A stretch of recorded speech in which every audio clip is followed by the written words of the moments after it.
मुझे ये बात अच्छी नहीं लगी, क्योंकि मेरा ये मानना है कि आप हिंदू धर्म में हो तो डाइवोर्स शब्द नहीं होता है। हमारे यहाँ पे 7 जन्म का रिश्ता माना जाता है।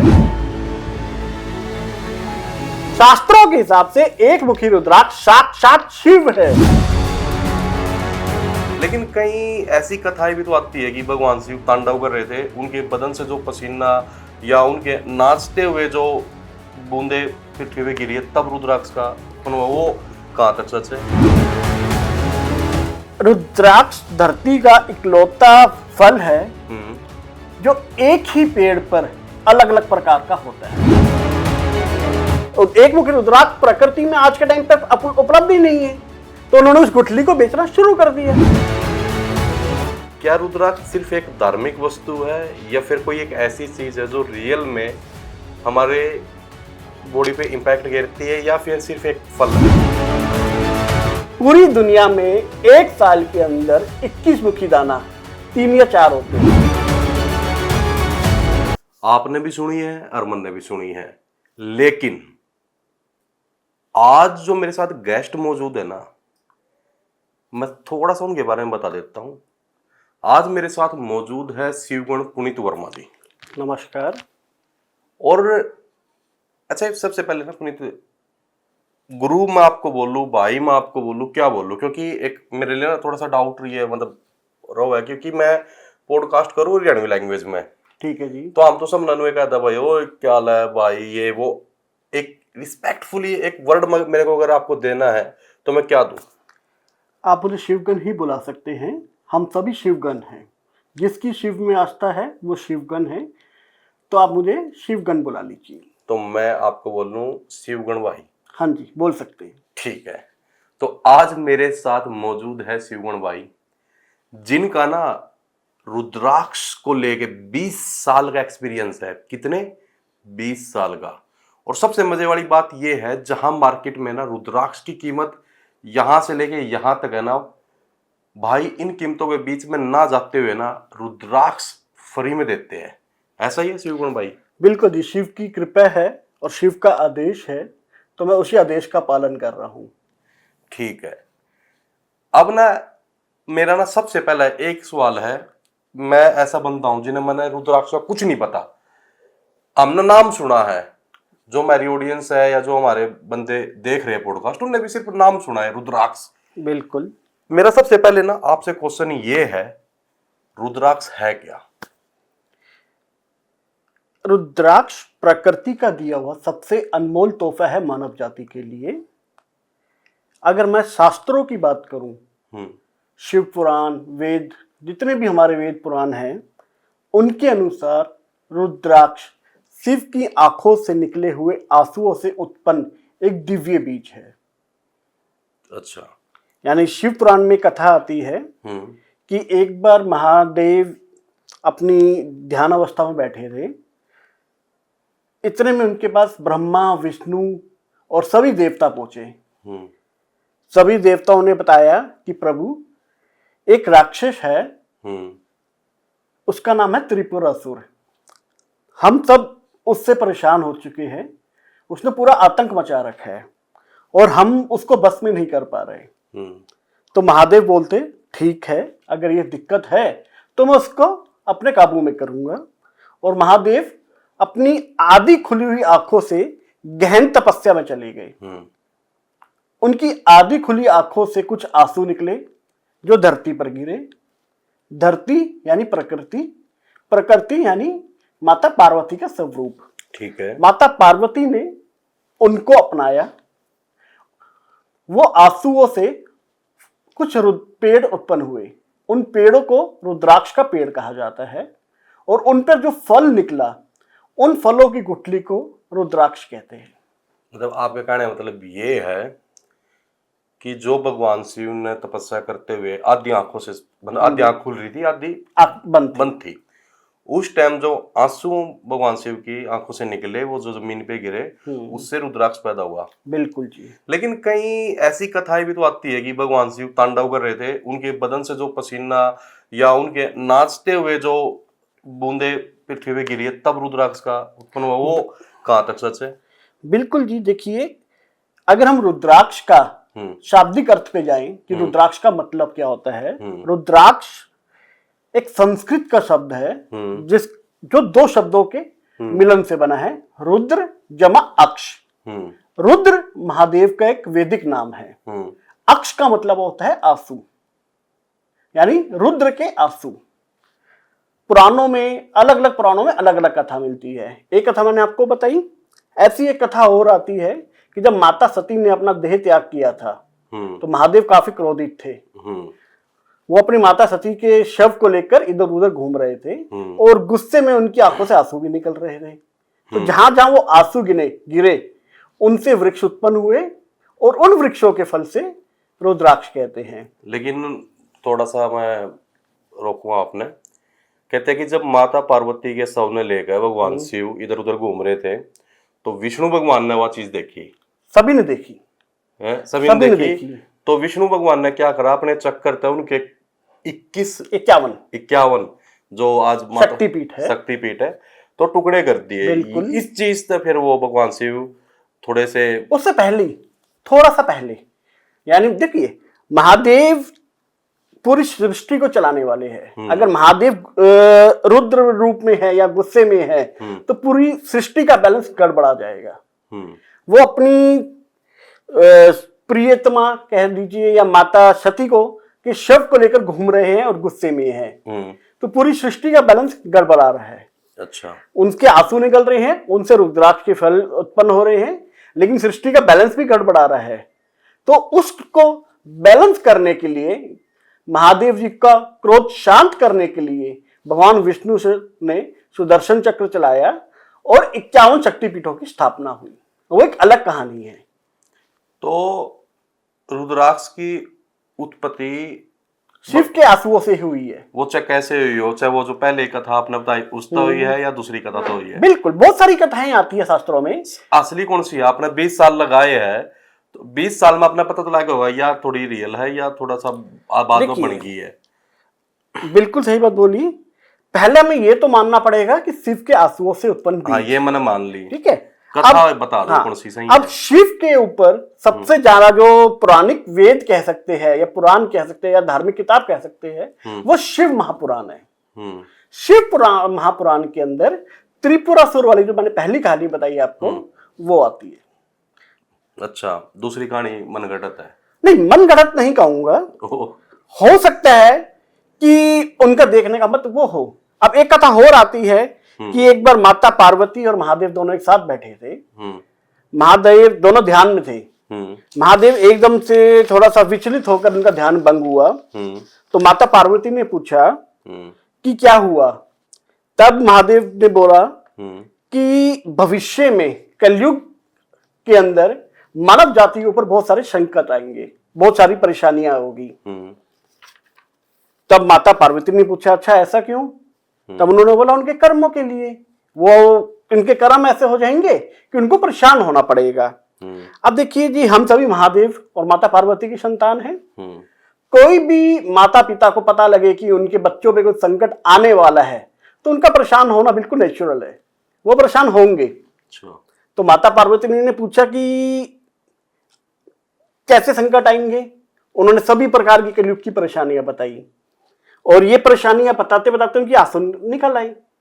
कोई भी हो, मैं हूं, आप हो, दुनिया कोई भी इंसान हो, अगर वो अपने बच्चों की परेशानियां डिस्कस कर रहे होंगे तो उनके आंसू निकल सकते हैं। तो फिर माता पार्वती ने पूछा कि इनका सॉल्यूशन बताइए। तो महादेव ने बोला मेरे ये आंसू ही सभी परेशानियों का हल होगा। अच्छा, तो आप कथा कुछ भी मान लीजिए, ये कथा का सार है कि जो रुद्राक्ष है वो शिव के आंसुओं से उत्पन्न हुए हैं। ठीक है। मतलब आपके कहने का मतलब ये है कि कथा चाहे कोई भी हो, हाँ जी, लिकड़े आंसू भगवान शिव महादेव भगवान शिव का इसको ना, बिल्कुल एक ही बात है, कुछ भी कहिए। देखो ये है ना कि आप शिवगण हो, आप मेरे तक तगड़े भगत हो, ठीक है। आम तो पूजा है, आम तो बस नु है कि भाई हाथ जोड़ गए, धोख मार ली, अपना तो इतना रो है, ठीक है। देखिए जी, भक्ति का कोई नियम नहीं होता है। ये भी डर लग गया ना, कदम मैं कुछ और कह दूं, जुगर मेरे गामा कह तो शिव जी का है, जुगर भाई किसका मंदिर है? शिव जी का है। आपके सामी तो इस हफ्ता बोलना पड़ेगा ना, कहता कौन इलाका है, और आपकी तो कौन भी फिर भी भारी है। जी नहीं, ऐसा नहीं है। आप अपनी माता जी को मम्मी कहो, हाँ। या माँ कहो, या कोई शब्द से कहो, उसका जवाब तो एक ही आएगा ना। उसी तरीके से महादेव को आप शिव कहो, शंभू कहो, ओघड़ कहो, कोई भी नाम से पुकारो, तो वो लिया भगवान का एग्जाम है तो भगवान ही। ठीक है शिवगुण भाई, अगला मेरा आप तो सवाल ये है, आपने तो बता दिया कि रुद्राक्ष है क्या, बिल्कुल, कहाँ से ये आया, बिल्कुल। ये कितने प्रकार का हुआ रुद्राक्ष? देखिए, शास्त्रों में जो प्रकार की अगर हम बात करें, इनके 48 प्रकार का वर्णन मिलता है। अब प्रकार मतलब इनका मुख, यानी कि जो एक रुद्राक्ष होता है उसके ऊपर जितनी नेचुरल लाइंस होती है वो उसको मुख माना जाता है। एक मुख से लेकर 48 मुख तक का वर्णन किया गया है शास्त्रों में। अलग अलग वेद, अलग अलग पुराणों में अलग अलग मुखों का वर्णन है। अगर हम शिव पुराण पढ़ते हैं, शिव पुराण में एक मुखी से लेकर 14 मुखी तक के रुद्राक्ष का वर्णन किया गया है। ये जो बाकी 34 है फिर वो कितना है? वो अलग अलग किताबों में, अलग अलग पुराणों में डिस्क्रिप्शन दिया गया है। उसका रीजन जो मुझे समझ में आता है, एक मुखी से लेकर 14 मुखी तक आम इंसान के लिए मोर देन सफिशिएंट है। 1 से 14 तक? हाँ जी। 14 और उससे ऊपर, खासतौर पर 21 मुखी तक, वो हर एक इंसान के लिए नहीं है। वो ये आप कह सकते हैं कि कुछ स्पेशल केसेस में पहने जाते हैं। 14 मुखी से लेकर 21 मुखी तक, और 21 मुखी से 48 मुखी तक वो रेयर ऑफ द रेयरेस्ट है। कई दशकों में एक आधा पैदा होता है। वो ये आप कह सकते हैं कि एक मुखी से 48 मुखी तक तो मुझे भी अभी तक जीवन में दर्शन नहीं हुआ एक साथ। अलग अलग मुखियों का दर्शन हुआ, लेकिन एक जगह पर एक मुखी से लेकर 48 मुखी तक मैंने आज तक नहीं देखी। लेकिन हाँ, शास्त्रों में वर्णन है उनका। अच्छा, मेरा ना एक क्वेश्चन यहाँ बनता है, अभी आपने कहा कि 1 से लेकर 48 तक है। हाँ जी। भगवान शिव की आंखों तो आंसू निकला, वो धरती पर गिरा, रुद्राक्ष का पेड़ वहां पैदा हुआ, उस पर जो फल लगे उनको रुद्राक्ष ही बोला गया। बिल्कुल ठीक है। आपने कहा 1 से 48 है। बिल्कुल। मेरे एक चीज समझ में नहीं आई, भगवान ने अलग अलग बीज, मतलब अलग अलग टाइप के आंसू गिरे थे कि आड़ा गिरेगा तो 1 मुखी होगा, आड़ा गिरेगा तो 2 मुखी होगा, या एक के जगह? समझ गया आपकी बात। हाँ। देखिए, मैंने अभी थोड़ी देर पहले बोला कि भगवान शिव ने बोला अलग अलग परेशानियां कलयुग में मानवता को फेस करनी पड़ेगी। बोला मैंने। उन्हीं परेशानियों का हल ये रुद्राक्ष है, ये भी उन्होंने बोला। आप ये मानते हैं कि एक ही चाबी हर ताले में नहीं लगती, हर ताले की चाबी अलग होती है। उसी प्रकार हर समस्या का रुद्राक्ष अलग है। मैं ये आपकी बात बिल्कुल मानता हूँ, हर समस्या के लिए अलग रुद्राक्ष है। बिल्कुल। हर, जो आपने बोला कि हर ताले के लिए अलग चाबी है। मेरा सवाल थोड़ा सा एक बार समझने की कोशिश करना। मैं ये कह रहा हूँ कि जो एक पेड़ उगा था या अलग अलग पेड़ उगे थे आंसुओं से? रुद्राक्ष धरती का इकलौता फल है जो एक ही पेड़ पर अलग अलग प्रकार का होता है। आपको एग्जांपल बताता हूं। आपने एक आम देखा होगा। आम की बहुत सारी नस्लें होती है। तोता आम, सिंदूरी आम, उसी तरीके से हापूस। आपने कभी ये देखा, दशहरी के जो पेड़ होते हैं, दशहरी आम होता है, उसके ऊपर सफेदा लगे? नहीं, मैंने नहीं देखा। ऐसा होता भी नहीं है। लेकिन रुद्राक्ष इकलौता वृक्ष है जिसपे एक ही रुद्राक्ष पेड़ के ऊपर एक मुखी भी हो सकता है, 2 मुखी भी हो सकता है, 3 मुखी, 4 मुखी, ऐसे कितने भी मुखी का हो सकता है। उसको जब तक आप छीलोगे नहीं फल को, आप नहीं बता सकते कि ये 1 मुखी है, ये 2 मुखी है, ये 3 मुखी है। अच्छा, इंडिया में कौन सा रुद्राक्ष होता है? इंडिया में रुद्राक्ष नहीं होता है आज के समय में। इंडिया में क्या होता है?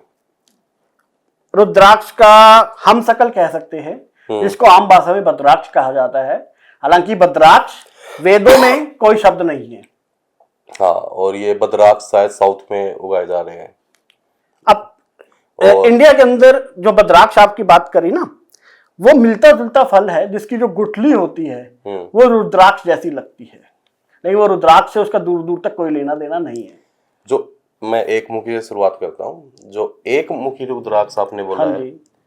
वो कहाँ पाया जाता है? सबसे पहले हमें ये देखना होगा कि रुद्राक्ष को शास्त्रों में क्या कहा गया है। आपके प्रश्न में बाद में आता हूं, ठीक है।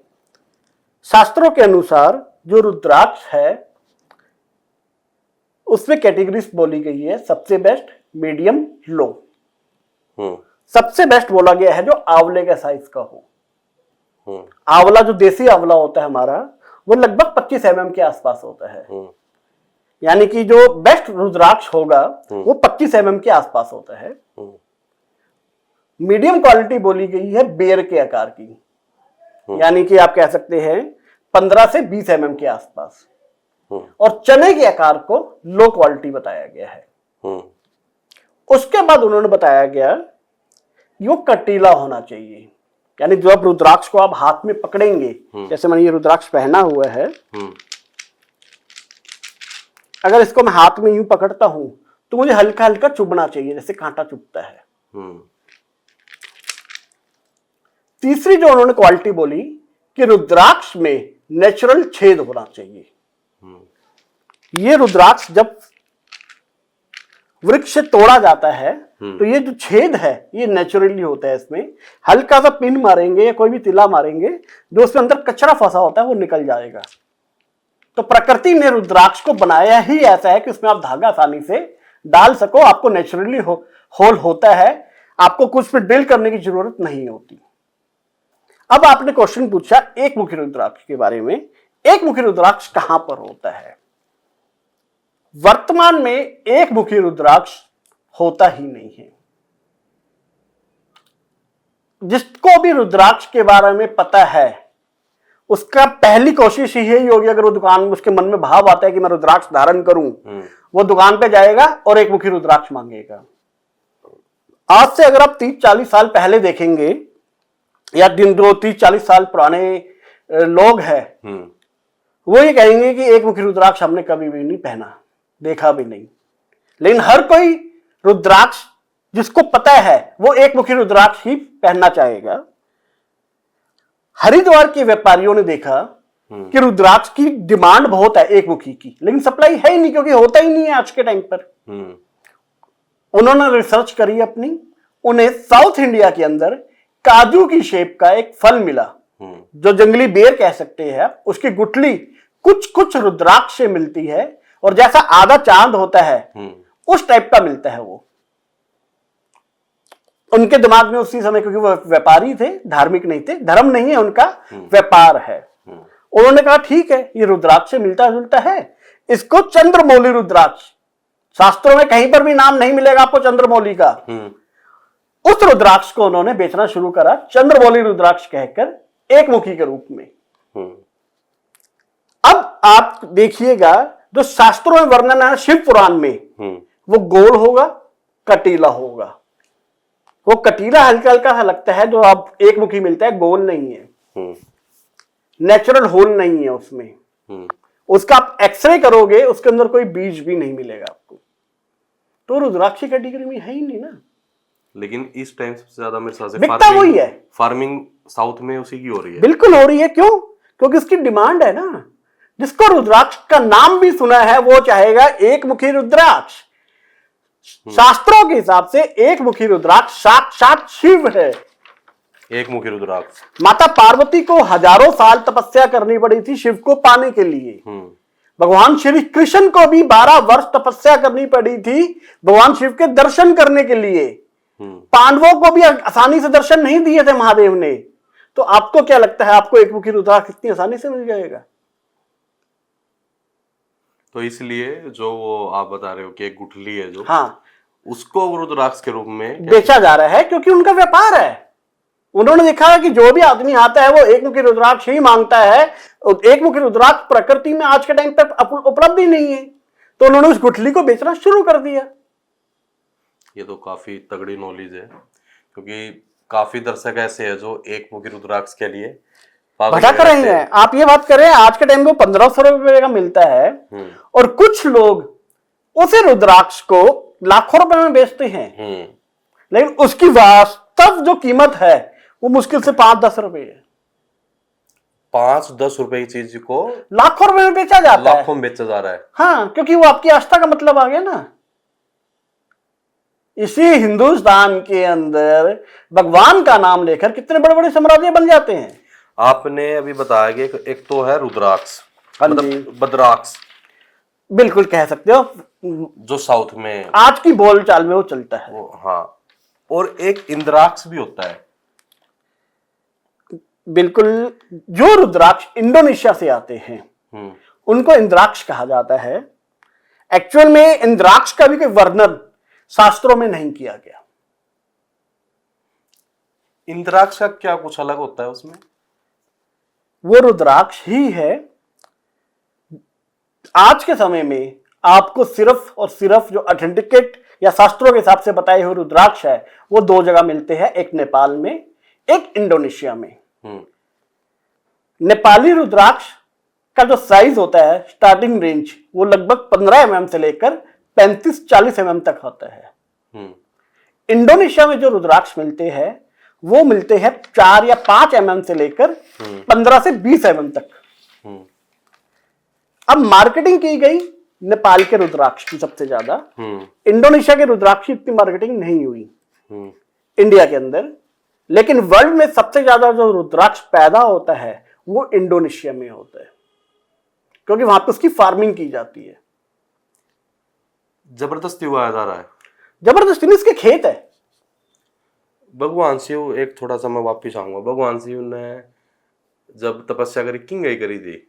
देखिए, अगर हम शास्त्रों की बात करते हैं ना, शास्त्र क्या कहते हैं कि जो भगवान शिव के आंसू कहां कहां गिरे, हमें वो समझना होगा।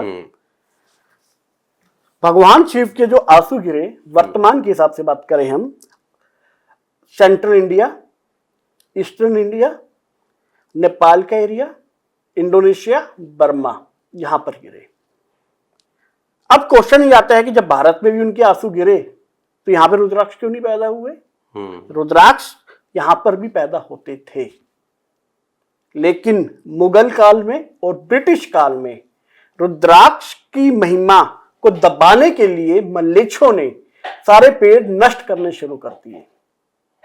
तब हमारे यहाँ के कुछ सन्यासी थे, उन सन्यासियों ने रुद्राक्ष के जो बचे कुछ पेड़ थे उनको नेपाल लेके जाए और वहां पे उनका वृक्षारोपण किया गया। अगर आप नेपाल की हिस्ट्री पढ़ेंगे, नेपाल एक लौता देश है जो कभी गुलाम नहीं हुआ, कि उसकी भौगोलिक परिस्थितियां ऐसी है कि वहां पे मलेच्छ नहीं गए या ब्रिटिशर्स नहीं जाए। तो हमारे धर्म की एक धरोहर को बचाने के लिए नेपाल में उनका पौधारोपण किया गया। अभी एक चीज मेरे माइंड में आई, आपने कहा कि नेपाल में पौधारोपण कर दिया, इंडोनेशिया और बर्मा में उनके आंसू गिरे थे। आपने बताया कि इंडिया के अंदर ब्रिटिश शासन और मुगलों ने अपनी सभ्यता मिटाने के लिए, हिंदू संस्कृति को बर्बाद करने के लिए यहाँ से पेड़ सारे नष्ट कर दिए। बिल्कुल, आपने यही कहा। बिल्कुल, रुद्राक्ष की पावर भगवान शिव से जुड़ी हुई, आपने ये भी कहा। बिल्कुल। तो ये मुगल और ये ब्रिटिश थे, जो अंग्रेज थे, ये रुद्राक्ष तो बड़े थे, इन पेड़ नष्ट हो गए। इन पर रुद्राक्ष को थोड़ी बहुत तो शक्ति दिखाई होगी, पटक पटक कर तो मारे होंगे। ये थोड़ा सा डाउट है मेरा, मतलब बिल्कुल आपका मन में प्रश्न आना चाहिए, बहुत सारे प्रश्न आते भी हैं। देखिए, भगवान कभी भी खुद नहीं आते, वो आपको रास्ता दिखाते हैं। आपको अपनी लड़ाई खुद लड़नी होती है। महाभारत जब हुई थी, कृष्ण जी के लिए कुछ सेकंडों की गेम थी महाभारत युद्ध खत्म करने के लिए, लेकिन इतने दिनों तक फिर भी लड़ाई चल नहीं थी। इंटरेस्ट था ना उसका देखने में? नहीं। और वो ये कहते हैं कि मैंने आपको रास्ता दिखा दिया, करना आपको है।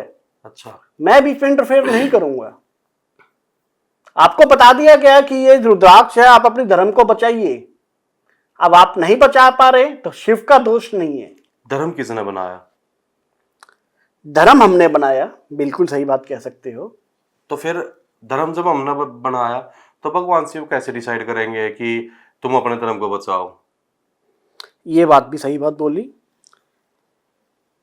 धर्म एक ही है, सनातन, बाकी सभी पंथ है। पंथ और धर्म में क्या फर्क है?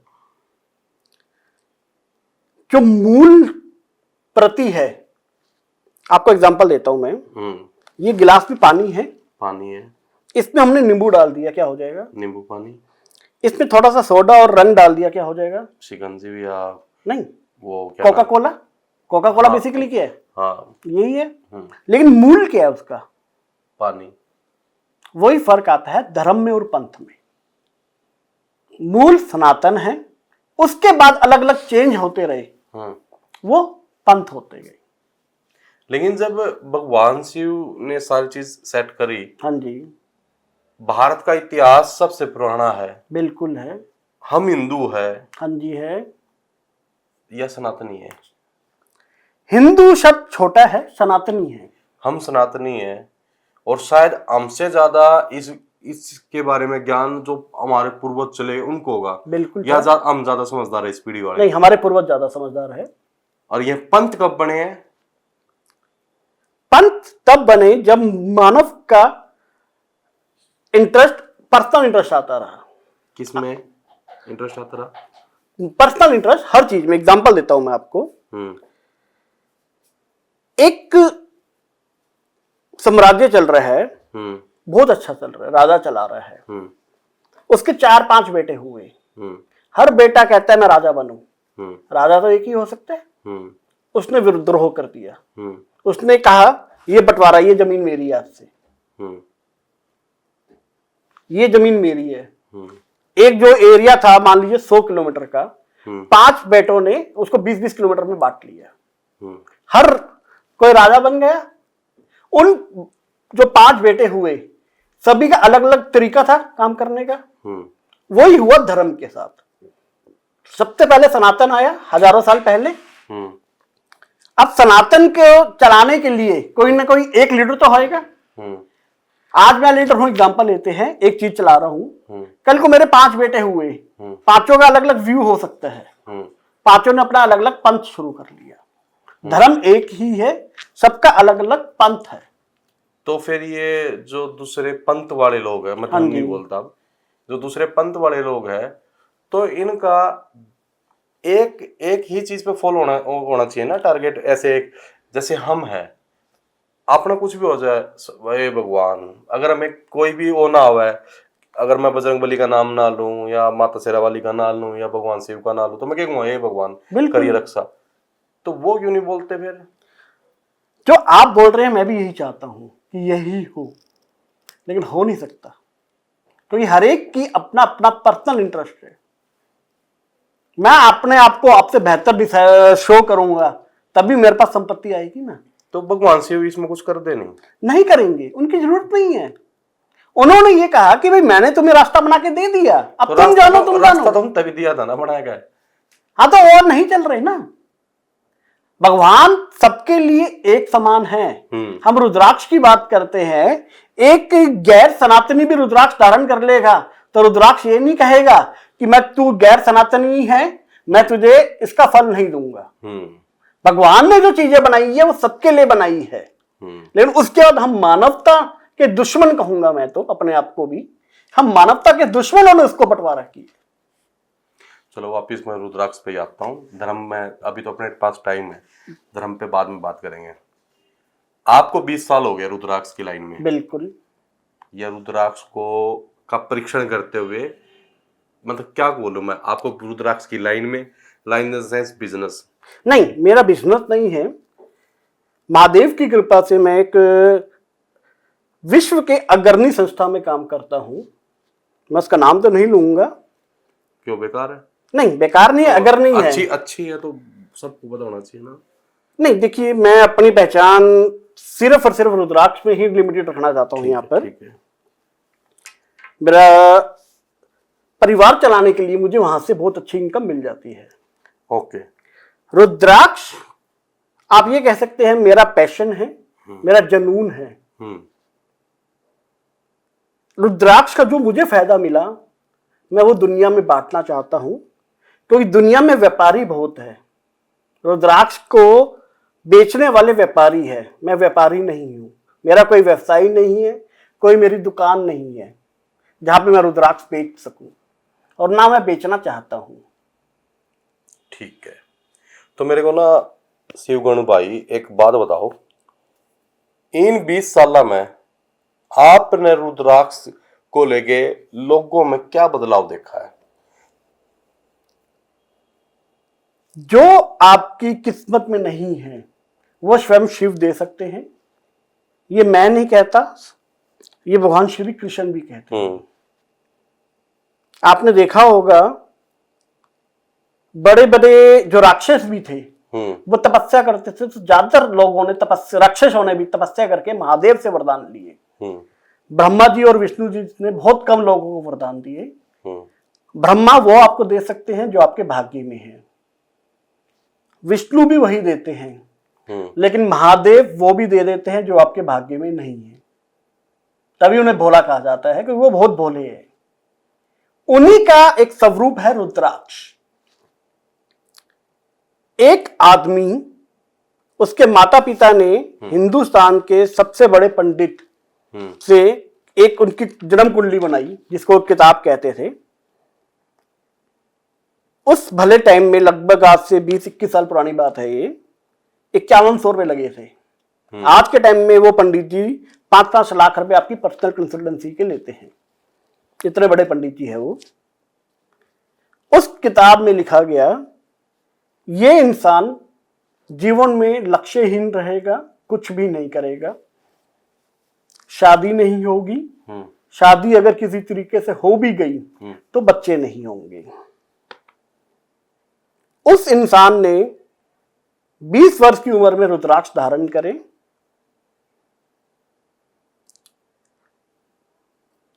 उस इंसान के 10वीं में 47% मार्क्स थे, 12वीं में 64%, ग्रेजुएशन में 51% से थोड़े से कम, MBA में 80%। ग्रेजुएशन के बाद उसने रुद्राक्ष धारण करे थे।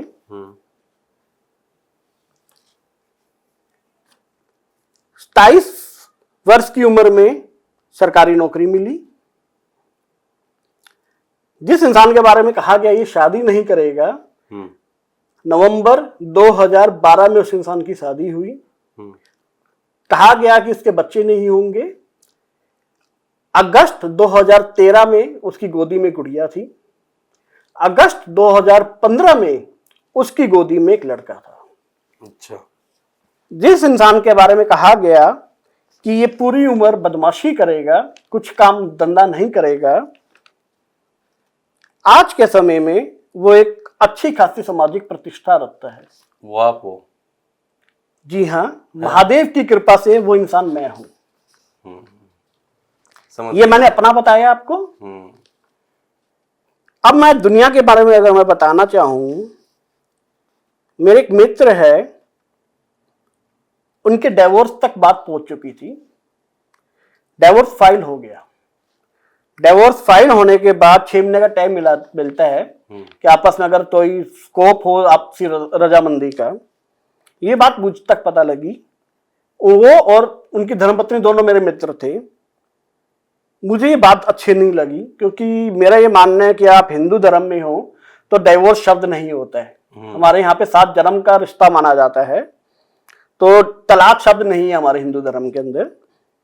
मैंने उन दोनों को अपनी मित्रता या दोस्ती का वास्ता देकर एक रुद्राक्ष आता है गौरी शंकर, वो धारण करवा दिया और ये कहा कि कुछ मत पूछो। मेरी बात का मान रखते हुए उन्होंने ये पूछ लिया। ये बात लगभग 7-1 महीने पुरानी बात होगी। अभी 4 महीने पहले उनका फोन आया मुझे कि यार हम ना फैमिली प्लानिंग कर रहे हैं, हमें बता कैसे करना चाहिए। रुद्राक्ष का पूछ रहे थे वो। जो इंसान कोर्ट तक पहुंच चुके हैं डिवोर्स लेने के लिए 6 या 7 महीने पहले, 4 महीने पहले मेरे से वो पूछ रहे हैं फैमिली प्लानिंग के बारे में। क्या रुद्राक्ष सिर्फ एक धार्मिक वस्तु है या फिर कोई एक ऐसी चीज है जो रियल में हमारे बॉडी पे इम्पैक्ट गिरती है, या फिर सिर्फ एक फल है? आपने बताया कि भाई रुद्राक्ष ने उनकी लाइफ चेंज कर दी, रुद्राक्ष ने आपकी लाइफ चेंज कर दी, आपके पास बहुत सारे ऐसे एग्जाम्पल है जो आप मुझे बताओगे तो मेरे हिसाब से पूरी रात निकल जाएगी। पूरी रात निकल जाएगी। मैं सिर्फ आपसे ये पूछूंगा, क्या रुद्राक्ष सिर्फ एक धार्मिक वस्तु है? बिल्कुल नहीं। अगर ये धार्मिक होती तो शायद मैं इसका प्रचार भी ना करता। हमारा धार्मिक महत्व तो है ही है इसके बारे में, लेकिन मैं ये भी डंके की चोट पे कहना चाहूंगा कि जितनी भी सनातन में धार्मिक वस्तुएं हैं उन सभी का वैज्ञानिक महत्व भी है। 1970s के डेकेड के अंदर बनारस हिंदू यूनिवर्सिटी BHU में रुद्राक्ष के ऊपर साइंटिफिक स्टडीज हुई। उसके बाद डॉक्टर डेविड ली, यूरोप के बहुत माने हुए वैज्ञानिक हैं, उन्होंने इसके ऊपर रिसर्च किया। इवन FDA जो वर्ल्ड की प्रीमियर इंस्टीट्यूट है मेडिकल साइंस को लेकर, उन्होंने भी रुद्राक्ष के ऊपर स्टडी किया। उन्होंने क्या पाया? रुद्राक्ष दुनिया का इकलौता प्रोडक्ट है जो बाइपोलर है। बाइपोलर मतलब हर चीज या तो पॉजिटिव होती है या नेगेटिव होती है, या साउथ पोल या नॉर्थ पोल। रुद्राक्ष बाइपोलर है, इसी में नेगेटिव एनर्जी भी है, इसी में पॉजिटिव एनर्जी भी है। ठीक है। रुद्राक्ष में बायोमैग्नेटिक प्रॉपर्टीज होती है जो आपके दिमाग को कंट्रोल करता है। आज के टाइम पर दुनिया में सबसे बड़ी जो समस्या है उनमें से एक है डिप्रेशन की या एंजाइटी की। अच्छा, इस पे थोड़ा आएंगे। आपने अभी नाम लिया था डॉक्टर डेविड W ली का। हाँ जी। FDA FIU से यूनिवर्सिटी से, वो हाँ जी यूनिवर्सिटी से। तो उन्होंने ना बताया कि इसके अंदर ना एक डी इलेक्ट्रिक प्रॉपर्टी है। बिल्कुल वो यही है जो आप बता रहे हैं। बिल्कुल, आप बिल्कुल सही जगह पहुंचे। आपने मुझे लगता है रिसर्च करा है इसके ऊपर। उन्होंने क्या पाया, रुद्राक्ष कैसे काम करता है पहले ये समझिए। मैं साइंस की बात करूंगा, धार्मिक तो आपको पता लग गया कि शिव के आंसू है हमारे लिए सबसे पवित्र चीज में से एक है। एक गैल्विक प्रोसेस होता है। गैल्विक प्रोसेस मतलब क्या होता है कि आप किसी चीज को टच करते हैं तो उसकी कुछ सिग्नल्स आपके दिमाग पे पहुंचते हैं। ये गैल्विक प्रोसेस है। आप अपना हाथ आगे दीजिए, मैंने आपको टच किया, आपको एक नॉर्मल फील हुआ होगा। यही आपकी माता जी आपको टच करे, यही आपके पिताजी, अगर आप शादीशुदा है आपकी पत्नी आपको टच करे, या पूर्व प्रेमिका, या आपकी पूर्व प्रेमिका या वर्तमान प्रेमिका जो भी है वो आपको टच करे, आपको जो टच की अनुभूति या फीलिंग होगी वो अलग होगी। वही रुद्राक्ष है। मैं आपको टच कर रहा हूं और आपकी एक प्रेमिका आपको टच कर रही है, क्या फर्क है दोनों में? टच दोनों में है, लेकिन आपके दिमाग को सिग्नल अलग पहुंच रहे हैं। इसको गैल्विक प्रोसेस कहते हैं साइंस में। वही रुद्राक्ष करता है जो ये इन्होंने बताया था डाइलेक्ट्रिक प्रॉपर्टी। बिल्कुल ये वही है। बिल्कुल सर। डाइलेक्ट्रिक प्रॉपर्टीज हो गई, बायोमैग्नेटिक थेरेपी वेव्स है इसके अंदर। ये क्या करेंगे, हमारी जो बॉडी है एक ऊर्जा का केंद्र है, ये मानते हैं, ये साइंस भी कहती है, हमारा धर्म भी कहता है। रुद्राक्ष आपकी बॉडी से ही एनर्जी लेता है, आपकी बॉडी को ही एनर्जी देता है और उस हिसाब से आपको चलता है। आपका बॉडी में जो माइंड में सिग्नल्स जाने चाहिए, क्योंकि आपकी पूरी बॉडी को जो कंट्रोल कर रहा है वो आपका दिमाग है, और उस दिमाग को जैसे सिग्नल्स पहुंचेंगे आपकी बॉडी वैसे ही रिएक्ट करेगी। ठीक है। अब 20 साल के आपका जो करियर था, जो आपने रुद्राक्ष जब धारण किया, वो कैसे, मतलब आपकी लाइफ में रुद्राक्ष आया? किसी पर्सन ने बोला कि रुद्राक्ष ले ले, या आपके माइंड ने एकदम सिग्नल देने स्टार्ट किया? क्योंकि आपने बताया कि आपकी कुंडली में था कि आप लक्ष्यहीन रहोगे, कोई आपका फिक्स एम नहीं रहेगा। बिल्कुल ठीक है। मैरिज नहीं होगी, अगर हुई तो फिर बच्चे नहीं होंगे। तो वो सब चीजें आपकी एक रुद्राक्ष ने चेंज कर दी। बिल्कुल आपकी टोटली लाइफ चेंज होगी। अब मेरा क्वेश्चन ये है आपसे कि जब आपने रुद्राक्ष धारण किया, वो कोई किसी पर्सन के थ्रू आपके पास आया, या आप पर्सन के पास ले गए, या कोई एक ऐसा इंसिडेंट आपके आसपास क्रिएट हो गया, ऐसा माहौल आपके आसपास बन गया कि आपका वेव ऐसा बन गया कि आपने जाके रुद्राक्ष ले लिया? देखिए, पहला जो मैं ये जरूर कहना चाहूंगा, आप रुद्राक्ष खरीद नहीं सकते। रुद्राक्ष धारक को स्वयं चूज करता है। अगर मेरी इस समय अगर मैं देखूं, मैंने 1 मुखी से लेकर 20 मुखी तक रुद्राक्ष धारण किए हुए हैं इस समय, लेकिन मैं चाहूं कि एक 5 मुखी रुद्राक्ष भी पहन लूं, वो मैं नहीं पहन सकता जब तक कि वो 5 मुखी डिसाइड नहीं करेगा कि मुझे उस रुद्राक्ष को धारण करना है। ऐसा ही मेरे साथ भी हुआ। वो जो किताब आई थी या जन्म कुंडली थी, वो मेरे घर में आई। कुछ दिनों बाद एक मेरे रिश्तेदार भी आए। इंसिडेंटली वो जो कुंडली थी उन्होंने पढ़ी, और उसमें तो वो ली थी ना कि इसकी शादी नहीं होगी, भटकता रहेगा, इस टाइप की जो बातें उन्होंने जोर की पढ़ी, मुझे थोड़ा सा नीचा दिखाने के लिए। माता जी भी साथ ही बैठे थे। उस समय तो नहीं बोल पाए। जब वो गए थोड़ी देर बाद तो माता जी रोने लग गए। मुझे नहीं पता क्यों मेरे मुंह से निकला कि मां, ये 50 पन्ने मेरी जिंदगी डिसाइड नहीं करेंगे। माता जी ने कहा, तुझे नहीं पता, तू बच्चा है, तू पागल है। जो मां डांटती है, मुझे डांट के चुप करवा दिया। मैं भी चुप हो गया। लेकिन महादेव से कहा कि प्रभु, मैंने बोल दिया है, अब आप जानो और आपका काम जाने। उसके बाद हम शिमला गए थे, कुछ दिन बाद ही, लगभग 2-1 महीने बाद, गर्मियों की छुट्टियों में। वहां पे मुझे एक साधु संत मिले, मॉल रोड के ऊपर ही, रिज रोड है जो। उन्होंने मुझे कहा, ये ले, इधर आ, बुलाया और ये ले। मैं एक छोटा सा बच्चा था, 20-1 साल का, समझ में नहीं आया क्या होता है, मैं गया नहीं। उन्होंने डांट के बोला, कहा ना, इधर आ, चला गया। थोड़ा सा अगर धमकाए एक 20 साल के बच्चे को। उन्होंने कहा, ये पहन ले। मुझे लगा शायद पैसे चाहिए होंगे इसलिए मुझे कह रहा है। मैंने वो रुद्राक्ष थे वो ले लिए, जेब में हाथ डाला पर्स निकालने के लिए। पर्स निकाला, 100-200 रुपए जो भी थे जेब में, उनको देने चाहा, मुड़ के देखा वो गायब है, वो वहां पर नहीं थे। मुझे काफी अजीब सा लगा ये कि यार ये मुझे ही क्यों देके गया। इसका आंसर मुझे आज तक नहीं मिल पाया कि मैं ही क्यों। शायद शिव को मेरे पे दया आ गई, या उन्होंने मुझे चुना, वो शिव जाने। लेकिन हाँ, मेरी शुरुआत वहीं से हुई। रुद्राक्ष लेकर घर आया, पढ़ने की कोशिश करी कि होता क्या है। शिव पुराण, पद्म पुराण, रामायण, जितने भी ग्रंथ थे लगभग सभी पढ़ लिए जो रुद्राक्ष के बारे में कुछ कुछ बोलते हैं। और वहां से मेरी शुरुआत हुई। धीरे धीरे मेरा प्रेम बढ़ता रहा रुद्राक्ष के बारे में। और आज के टाइम पे मुझे कहने में कोई दिक्कत नहीं है कि जितनी मेरी शेविंग थी, जितनी भी मेरी जमा पूंजी है, सब खत्म नहीं है। अच्छा। सब रुद्राक्ष के ऊपर ही यूज हुई है। लोग कहते हैं, लाइक अभी मैं अगर बात करूं, मैंने 15-16 लाख रुपए रुद्राक्ष पहने हुए हैं। लोग मुझे कहते थे कि यार तू इससे अच्छा सोना ले, बुरे वक्त में काम आएंगे। मैं ये कहता हूं, रुद्राक्ष धारण कर लो, बुरा वक्त ही नहीं आएगा। क्या बात है। तो आपने रुद्राक्ष ले लिया। हाँ जी। आपको बिलीव कब हुआ कि ये रुद्राक्ष काम कर रहा है? मतलब आपका बिलीव कब बना?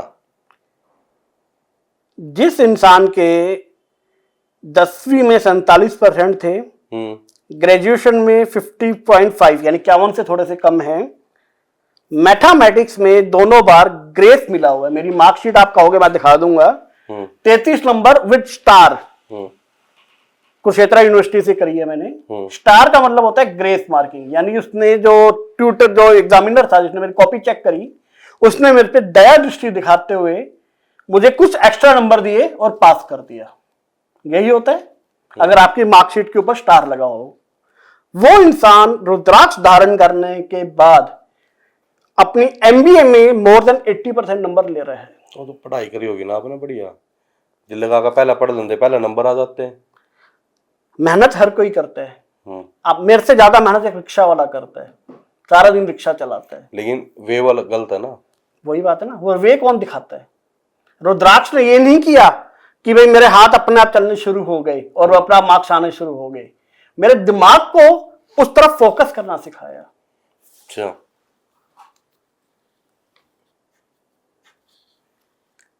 तो फिर इससे आपकी पढ़ाई भी इम्प्रूव होगी और पढ़ाई इंप्रूव हुई, उसके बाद जॉब्स भी अच्छी मिलनी शुरू हो गई, मार्केट में अपॉर्चुनिटीज आ गई।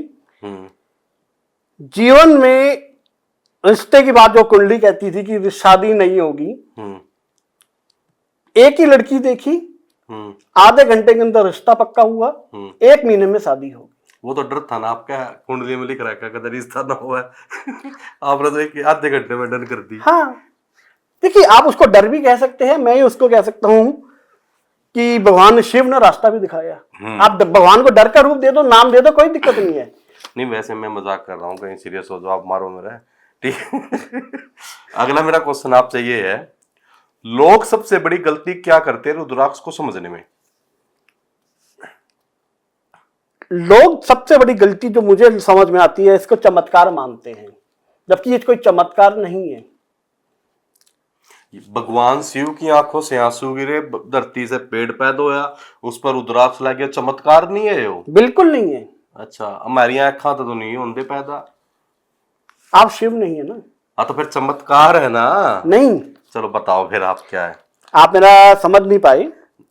चमत्कार क्या है, खास तौर के ऊपर जो व्यापारी हैं या बड़े बड़े, आज के टाइम पे सोशल मीडिया का जमाना है, इन्फ्लुएंसर भी आते हैं, वो कहते हैं ये रुद्राक्ष धारण कर लो, छप्पड़ फाड़ के धन बरसेगा, ये रुद्राक्ष धारण कर लीजिए, इतना आकर्षण हो जाएगा कि प्रेमिका ही प्रेमिका होगी।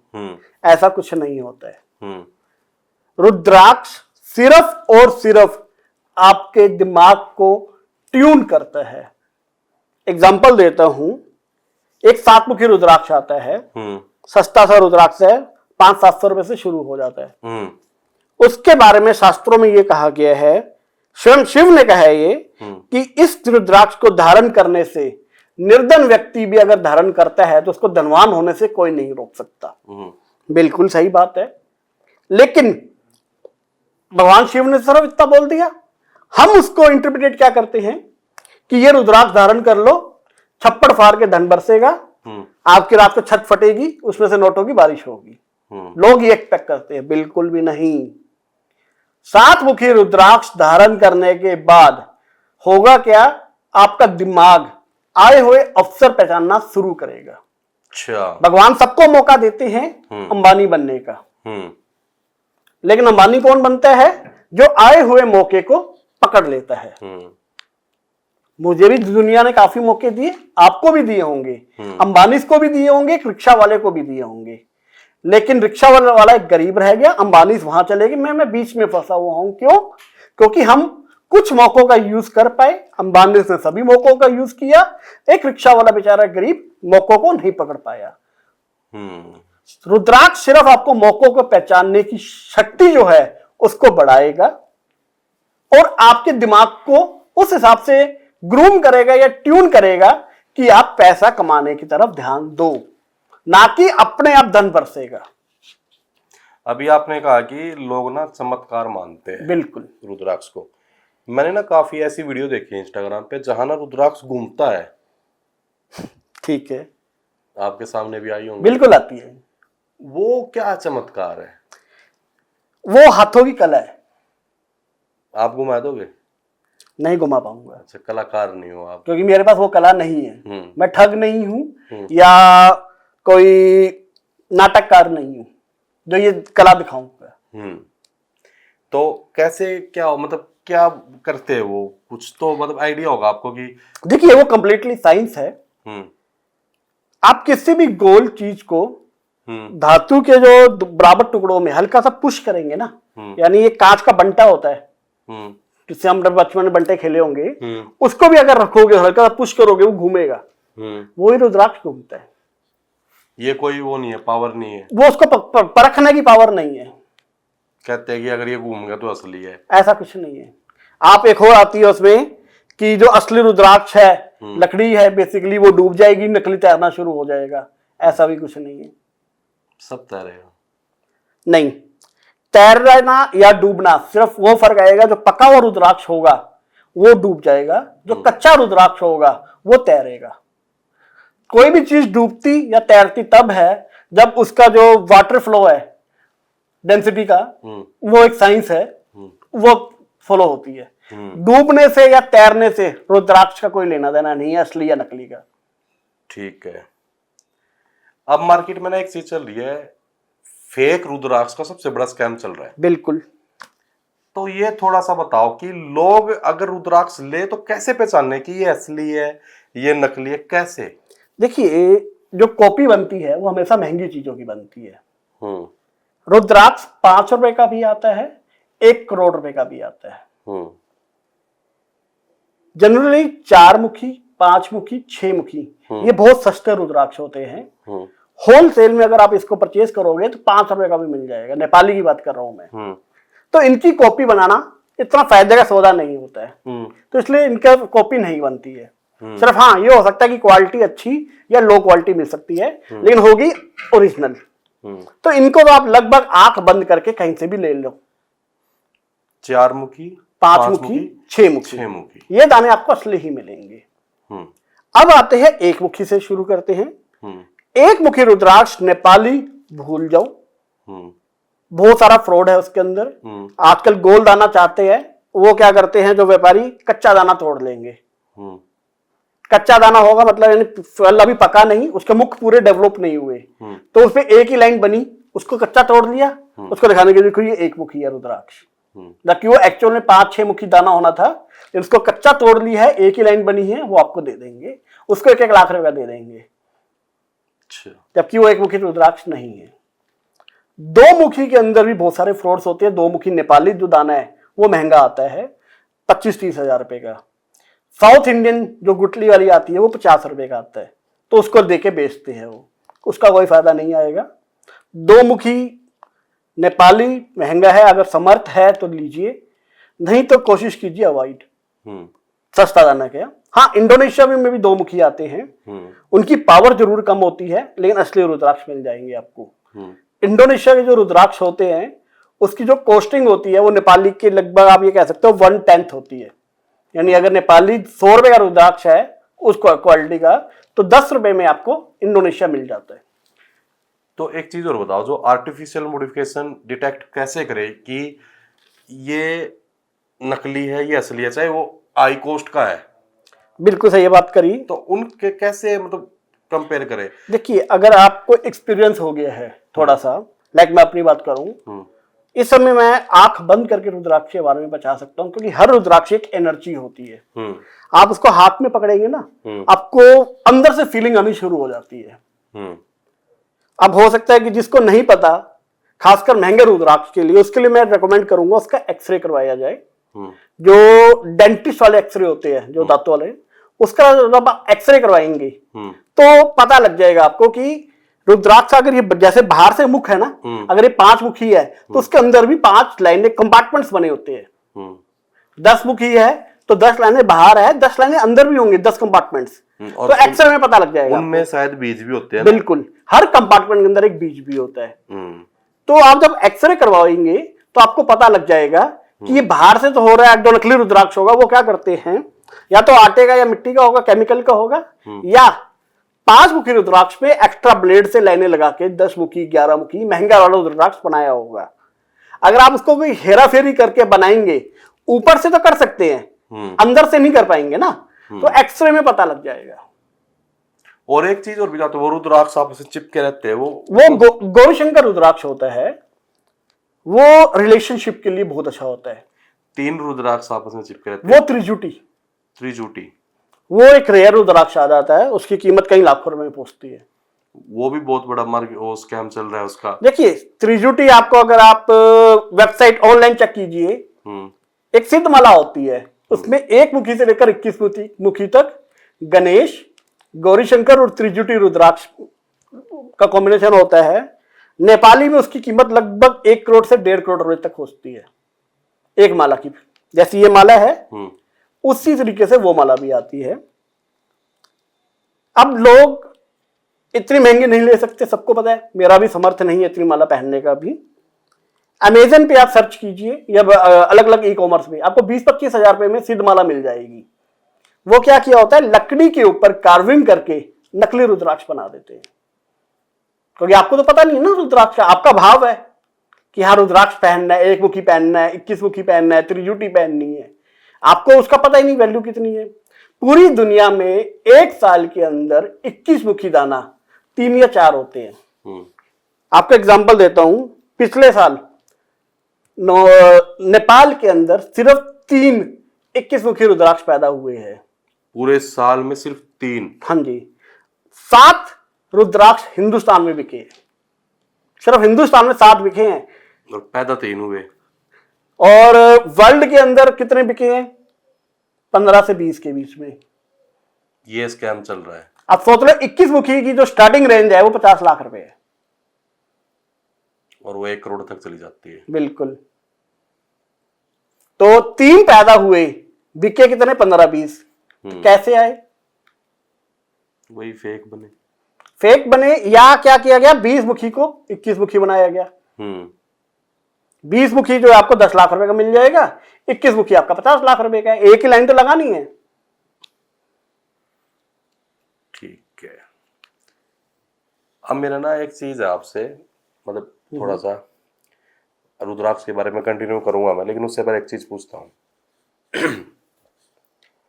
अगर मैं एक पत्थर उठाता हूं, ठीक है, मैं उसकी पूजा करता हूं, ठीक है, भगवान शिव मान गए, बिल्कुल, जैसे शिवलिंग के रूप में, क्या मुझे शिव की प्राप्ति होगी?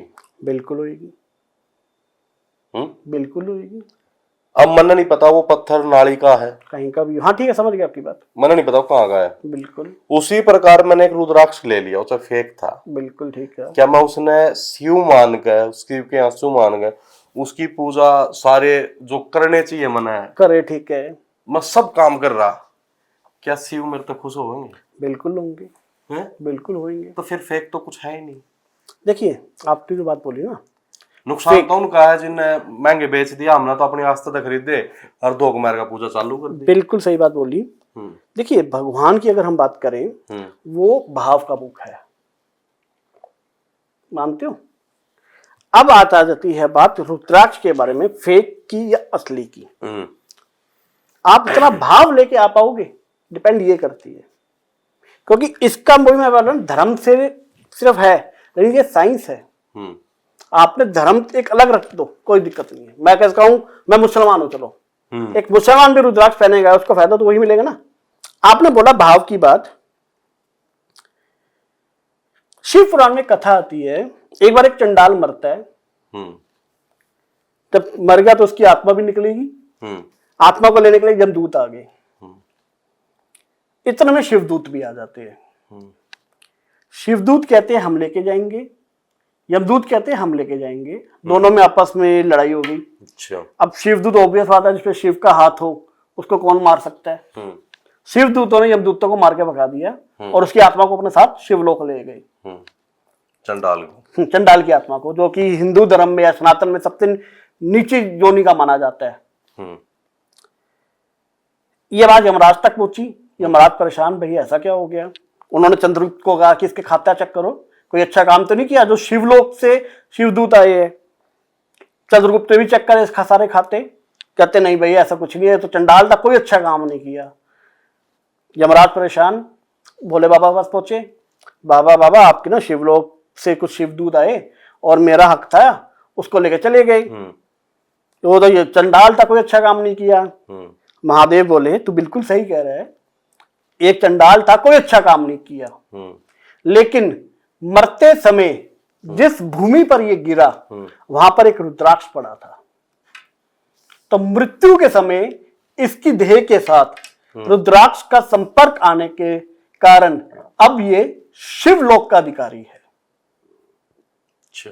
तो उसका कोई भाव भी नहीं था, लेकिन असली रुद्राक्ष के साथ टच हुआ, शिवलोक मिल गया। आपने कहा कि आपका पूरा भाव है उस रुद्राक्ष के प्रति, बिल्कुल आपको उसका फल जरूर मिलेगा। जो एक मुखी की हमने बात करी थी ना, चंद्राकार, जिसको चंद्रमौली रुद्राक्ष कहते हैं, नकली है ना वो, लेकिन आपका भाव तो असली है। बहुत सारी दुनिया है जिनको जिसका चमत्कार का फल मिला, क्यों? क्योंकि उनका भाव असली था। लेकिन आप ये सोचिए, एक नकली रुद्राक्ष के साथ असली भाव रखने के बाद अगर वो उस तरक्की में पहुंच सकते हैं, तो असली रुद्राक्ष के साथ असली भाव हो तो कहां पहुंच सकते हो? ठीक है। अब थोड़ा सा आगे लेके जाते हैं हम इस ठीक है। टॉपिक को। अभी आपने बताया मेरे को कि साइंस साइंस साइंस बिल्कुल ज्यादा आपने बताई है कि जो रुद्राक्ष है वो एक साइंस से रिलेटेड है, बिल्कुल सही कहा आपने। और जब साइंस की बात आती है तो वो बात चली जाती है हॉस्पिटलों के आसपास। ठीक है। जब इतनी पावरफुल चीज है यार, तो फिर ये हॉस्पिटल वगैरह में क्यों यूज नहीं होती? अगर होती है तो कहाँ होती है? आयुर्वेद में रुद्राक्ष के बारे में, इसको दवा के बारे में भी बताया गया है कि इसको कैसे दवा के टाइप में यूज करना चाहिए। रिसेंटली एफडीए ने रिसर्च करी है इसके ऊपर, उसका ह्यूमन ट्रायल अभी नहीं हुआ। Human trial I don't know क्यों रोक दिया उन्होंने। कीमोथेरेपी का आपको पता होगा? हाँ, कीमोथेरेपी का मैंने सुना भी है।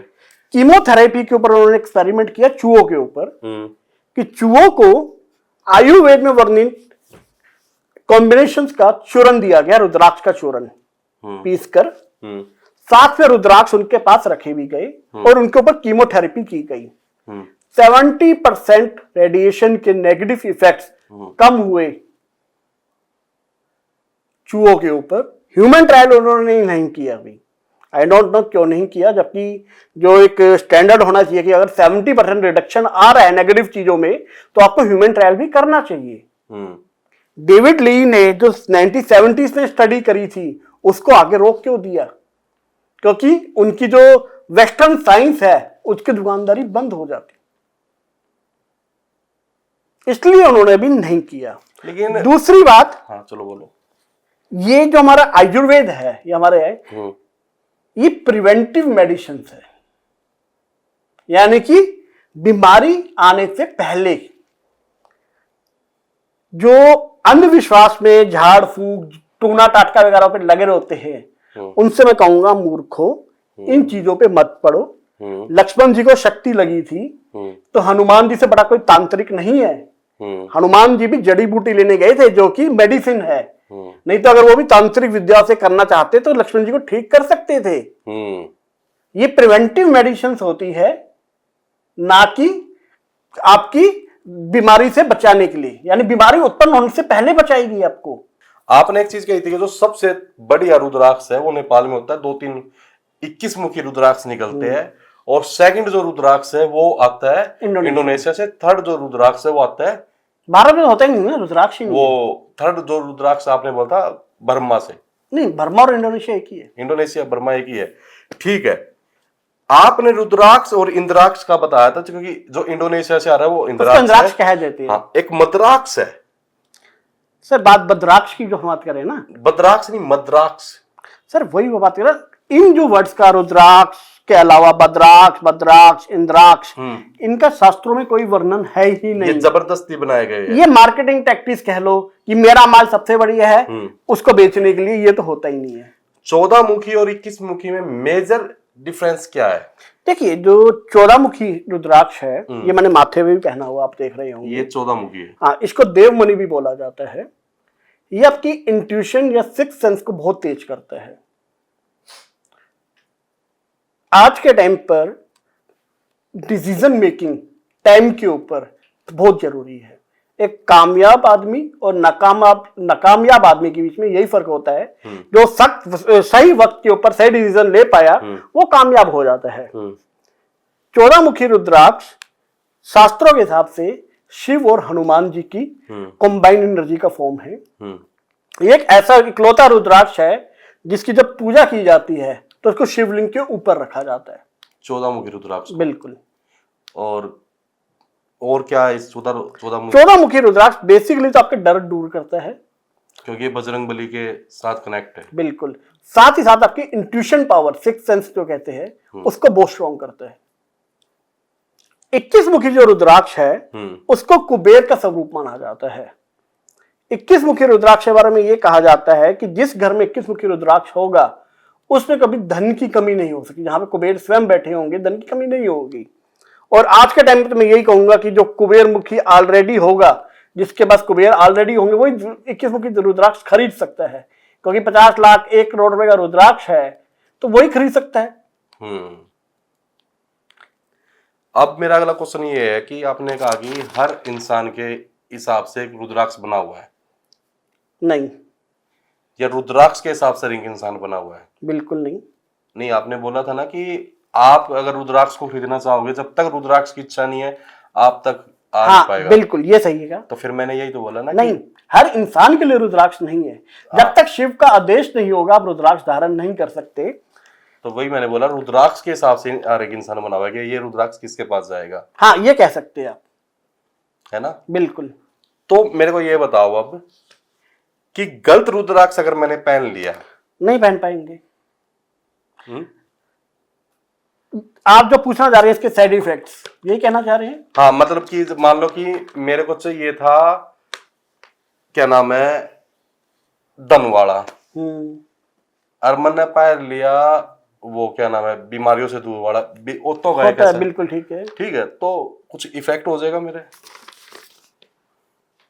मैं आपके चैनल पे बोलना चाहूंगा, कोई भी इंसान अगर ये कहता है कि रुद्राक्ष पहनने के बाद रुद्राक्ष की वजह से उसका कोई नुकसान हुआ है, तो वो इंसान मुझसे मिले, जितने का भी रुद्राक्ष उस इंसान ने किसी भी आदमी से लिया होगा वो पैसे मेरे से वापस ले जाए। 20 साल के एक्सपीरियंस में और अनगिनत किताबें पढ़ने के बाद मैं ये दावे के साथ कह सकता हूं कि रुद्राक्ष का कोई भी साइड इफेक्ट नहीं होता है।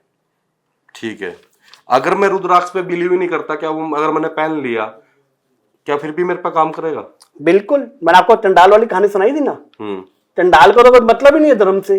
अगर एक चंडाल को मुक्ति मिल सकती है रुद्राक्ष धारण करने के बाद, मैं आपको एक और अपना किस्सा बताऊंगा यहीं पानीपत शहर का।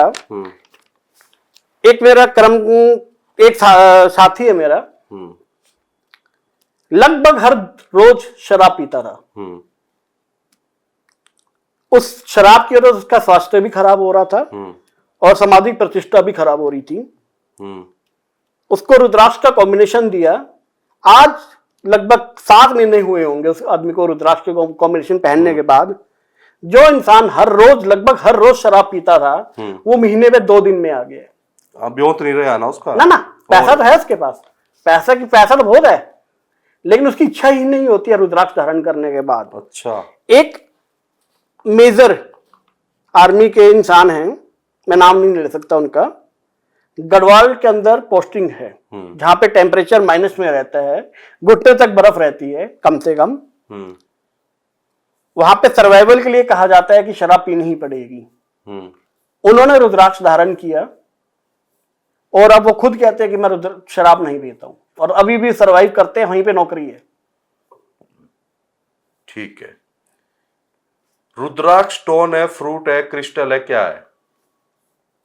ये शब्द जो आपने बोले बहुत छोटे हैं। रुद्राक्ष एक दिव्य बीज है जो महादेव की अनुकंपा से ही आपको मिलता है। क्या रुद्राक्ष ग्रह को भी ठीक करता है? बिल्कुल करता है। किसी भी ग्रह में इतना समर्थ नहीं है कि वो शिव की आज्ञा को टाल सके। शुक्र ग्रह को ठीक करने के लिए कौन सा रुद्राक्ष चाहिए हमारे को? शुक्र को स्ट्रॉन्ग करने के लिए 13 मुखी रुद्राक्ष पहना जाता है। जो मिलेगा नहीं? मिल जाता है, आराम से मिल जाएगा। ज्यादा महंगा रुद्राक्ष नहीं आता है, ये 5-7 हजार रुपए में मिल जाता है। साउथ के जितने फिल्म स्टार्स है 90% फिल्म स्टार्स के गले में 13 मुखी रुद्राक्ष मिलता है। लेकिन 13 मुखी रुद्राक्ष के लिए साथ में मैं जरूर कहूंगा 2 रुद्राक्ष और पहने, 6 मुखी और 7 मुखी, क्योंकि 13 मुखी रुद्राक्ष आपको शुक्र को एक्टिव करता है, साथ में ये आपकी काम इच्छा भी बढ़ाता है। तो कामदेव शास्त्रों के हिसाब से 13 मुखी जो रुद्राक्ष के पे जो रूल्स करते हैं वो इंद्र, राजा इंद्र, देवताओं के जो राजा हैं, प्लस कामदेव करते हैं। तो कामदेव को कंट्रोल करने के लिए मंगल स्ट्रॉन्ग होना चाहिए। मंगल को स्ट्रॉन्ग करने के लिए 6 मुखी रुद्राक्ष धारण किया जाता है। अकेला जो 13 मुखी रुद्राक्ष है अगर आप वो धारण करते हैं तो आपको गलत संगत में जाने के चांस भी रहते हैं, क्योंकि वो शुक्र हो गया ना, शुक्र ज्यादा स्ट्रॉन्ग हो जाएगा। इसलिए साथ में मंगल के लिए 6 मुखी और 7 मुखी रुद्राक्ष दोनों पहनने चाहिए। अगर हम इमेजिन करते हैं किसी भी बाबा को या किसी भी पर्सन को, तो हम ना सबसे पहले इमेजिन करेंगे उसके गले में रुद्राक्ष की माला है। बिल्कुल है। अघोरी को इमेजिन करते हैं तो उसके हाथों में रुद्राक्ष की माला है। बिल्कुल होगी। तो ये प्लास्टिक वाली पैर कर रखा ही है, जब असली मिल नहीं रहे, इंडिया में नहीं रहे, तो ये कहाँ चला रहे? किसने कहा असली रुद्राक्ष नहीं मिलता है? मैं तो फ्री बांटता हूं। और अभी अगर भगवान की इच्छा है, अभी सावन आएगा तो सावन में जैसे लोग भंडारा लगाते हैं लंगर के ला, मेरी दिली इच्छा है कि इस बार मैं भंडारा लगाऊं ओपन, ताकि जितने भी लोगों को, सैकड़ों हो, हजारों हो, रुद्राक्ष धारण करवा सकूं। मैंने रुद्राक्ष आपसे ले लिया, मान लो। हाँ जी। रुद्राक्ष लेने के बाद मेरे को उसकी वैल्यू नहीं, मैंने फेंक दिया, वो ऐसे कूड़े में चला गया। पाप मुझे लगेगा, आपको लगेगा, क्योंकि दिया तो आपने था, मन तो पता ही नहीं था। भंडारे में तो क्या कि भंडारे में तो वो भी लोग प्रसाद ले ले है जिनसे पीछे प्रसाद तो कोई भी ले लेता है। बिल्कुल सही बात तो बोली। भंडारे में तो कोई भी बंदा हाथ कर देगा। उन्होंने सोचा कुछ फ्री में तो मिल रहा, आपने ठाया, आपने दे दिया, उसने ले लिया, थोड़ी देर पैर लिया, गले में चुभा, छेड़ दे। पाप आपका लगेगा या उनका लगेगा? पाप किसी को नहीं लगेगा। मैं अगर 100 लोगों को रुद्राक्ष देता हूं, मुश्किल से 10 लोग ही रुद्राक्ष धारण करते हैं। तो क्या मैं जो 100 लोग में से 10 लोग ही रुद्राक्ष धारण कर रहे हैं, 90 लोग रुद्राक्ष या तो वापस दे देते हैं या मंदिर में रख देते हैं या फेंक देते हैं, उनको देखते हुए 10 लोगों को भी रुद्राक्ष ना दूं? एक टेलीकॉलर दिन में 100 लोगों को फोन करती है तो 2 लोग बात सुनते हैं। तो मेरी तो कन्वर्शन जो है, अगर बात करूं तो 10% की है। 100 में से 10 लोग रुद्राक्ष धारण करते रहे हैं। तो ये बाबा को बिना रुद्राक्ष के क्यों इमेजिन नहीं किया जाता? देखिए, अगर हम बात करें रुद्राक्ष की, जो बाबा लोग होते हैं उनका चित्त सबसे, देखो वो सन्यास की तरफ अगर हम बात करें, सन्यास के लिए सबसे पहले आपका चित्त शांत करना होना चाहिए, यानी आपका मन शांत होना चाहिए। साइंस क्या कहती है रुद्राक्ष के बारे में, ये आपको काम करती है। अगर आपने डेविड ली की या बड़े बड़े साइंटिस्ट हैं, आप गूगल पे रिसर्च करना, साइंटिफिक स्टडीज ऑन रुद्राक्ष, सब ये लिखेंगे ये आपके बीपी को कंट्रोल करती है, आपकी एंजाइटी को के लिए बड़े बड़े जो ट्रैंक्विलाइजर्स दी जाते हैं, आप एक रुद्राक्ष की माला पहनो एंजाइटी और डिप्रेशन को दूर करने के लिए, या आप बड़े बड़े जो इसकी ट्रैंक्विलाइजर्स की दवाई मेडिसिन होती है एंजाइटी और डिप्रेशन को दूर करने के लिए, उसकी हैवी डोज लो। 6 महीने बाद अगर आप देखोगे, जिस इंसान को जो ट्रैंक्विलाइजर्स की डोज दी गई थी और दूसरे इंसान को रुद्राक्ष दिया गया था, दोनों के ऊपर सेम इफेक्ट आएगा। ये साइंस कह रही है, मैं नहीं कह रहा। सुना है रुद्राक्ष को पहनने के साथ साथ खाया भी जाता है? बिल्कुल खाया जाता है। काफी सारी मेडिसिन है, उनके ऊपर एक्सपेरिमेंट्स भी किया गया। मैंने आपको बताया था ना, चूहों के ऊपर एक्सपेरिमेंट किया गया। आयुर्वेद के अंदर रुद्राक्ष के ऊपर एक्सपेरिमेंट मेडिसिन की तरह यूज कहा गया है। इनफैक्ट मैं तो ये भी कहूंगा, इसकी एक जल थेरेपी होती है, वाटर थेरेपी कहा जाता है। उसमें क्या कहा जाता है कि कुछ रुद्राक्ष का कॉम्बिनेशन होता है, रात को पानी के गिलास में रखो, सुबह वो पानी पी लो। कौन सी राशि वाले को कौन सा रुद्राक्ष धारण करना चाहिए? देखिए, शिव कहते हैं प्रत्येक मनुष्य, उन्होंने यहां पे ध्यान देखना शब्दों के, उनके प्रत्येक मनुष्य, पुरुष या स्त्री का कोई भेदभाव नहीं किया गया। किसी भी अवस्था, बाल्यावस्था, युवावस्था, प्रौढ़ावस्था, किसी भी वर्ण, शूद्र, ब्राह्मण, क्षत्रिय, वैश्य, कोई भी कर्म करते हुए रुद्राक्ष धारण करे। राशि से कोई मतलब नहीं, कोई मतलब नहीं। जो रुद्राक्ष आपको मिलता है, जैसी मौका मिलता है, कोई भी रुद्राक्ष मिले पहन लीजिए। शास्त्रों में, वेदों में, पुराणों में राशियों के ऊपर कुछ भी नहीं कहा गया रुद्राक्ष के बारे में। रुद्राक्ष देवताओं से रिलेटेड किए गए हैं। बाद में जो ज्योतिषाचार्य थे, उन्होंने देखा, लाइक आपको एग्जांपल देता हूं, 9 मुखी रुद्राक्ष होता है, राहु के लिए रिकमेंड किया जाता है। शास्त्रों में कहीं नहीं लिखा हुआ कि 9 मुखी रुद्राक्ष राहु के लिए है, लेकिन शास्त्रों में यह लिखा गया है 9 मुखी रुद्राक्ष देवी दुर्गा का स्वरूप है। अब जो राहु से पीड़ित होता है उसको देवी दुर्गा की पूजा के लिए कहा जाता है। तो हम ये कह सकते हैं कि अगर देवी दुर्गा से रिलेटेड है तो आप 9 मुखी रुद्राक्ष धारण कीजिए। उसी तरीके से केतु के लिए 8 मुखी धारण किया जाता है। कोई आदमी केतु से परेशान हो रहा हो तो उसको गणेश जी की पूजा के लिए कहा जाता है। 8 मुखी रुद्राक्ष के बारे में शिव कहते हैं कि ये गणेश का स्वरूप है। तो ये कहा जाता है कि अगर केतु से परेशान हो आप 8 मुखी धारण कर लीजिए। उसी तरीके से 12 मुखी रुद्राक्ष को 12 अद्वितीय मीन्स जिसमें स्वयं साक्षात सूर्य देव भी है, वो सम्मिलित है, उसका स्वरूप माना जाता है। तो कह सकते हो कि जो सूर्य से पीड़ित हो 12 मुखी रुद्राक्ष धारण कर लीजिए। तो शास्त्रों में कोई ग्रह का नहीं बताया गया, देवताओं का बताया गया है। देवताओं से रिलेटेड करके आप ग्रहों के लिए भी रुद्राक्ष धारण कर सकते हो। रुद्राक्ष को पहनने का रूल क्या है? देखिए, जो रूल होते हैं यहाँ पे शास्त्रों में लिखा गया है कि दो चीजें आती है शास्त्रों में। मंत्रोच्चार के साथ रुद्राक्ष धारण करें। साथ ही साथ ये भी लिखा गया है कि लाइक आपको स्टोरी सुनाई थी ना वो चंडाल वाली, तो चंडाल ने तो सिर्फ मरते हुए टच हुआ था तो उसके सारे पाप मुक्त हो गए, कोई इसने मंत्र नहीं पढ़े थे। दोनों चीजें आती है। अगर आपकी भाव स्ट्रोंग है तो आप सिंपल ओम नमः शिवाय का जाप करते हुए भी रुद्राक्ष धारण करेंगे तो आपको फल मिलेगा। ना आप चाहते हो कि मैं इसको पूरी विधि के साथ पहनूं, तो शास्त्रों में 3-3 दिन की विधियां लिखी गई है जो रुद्राक्ष धारण करने से पहले पहनी की जाती है। अब ना एक मेरा क्वेश्चन है, और वो क्वेश्चन बहुत सारे लोगों का है, रात को सोते हुए रुद्राक्ष उतारा क्यों जाता है? शास्त्रों में कहीं नहीं लिखा गया कि रात को सोते हुए रुद्राक्ष धारण करना चाहिए। नहीं, धारण नहीं, उतार दिया जाता है रात को सोते हुए। शास्त्रों में कहीं पे भी लिखा गया कि रात को सोते समय रुद्राक्ष उतार दीजिए। स्वयं शिव कह रहे हैं प्रत्येक कर्म करते हुए रुद्राक्ष धारण कीजिए।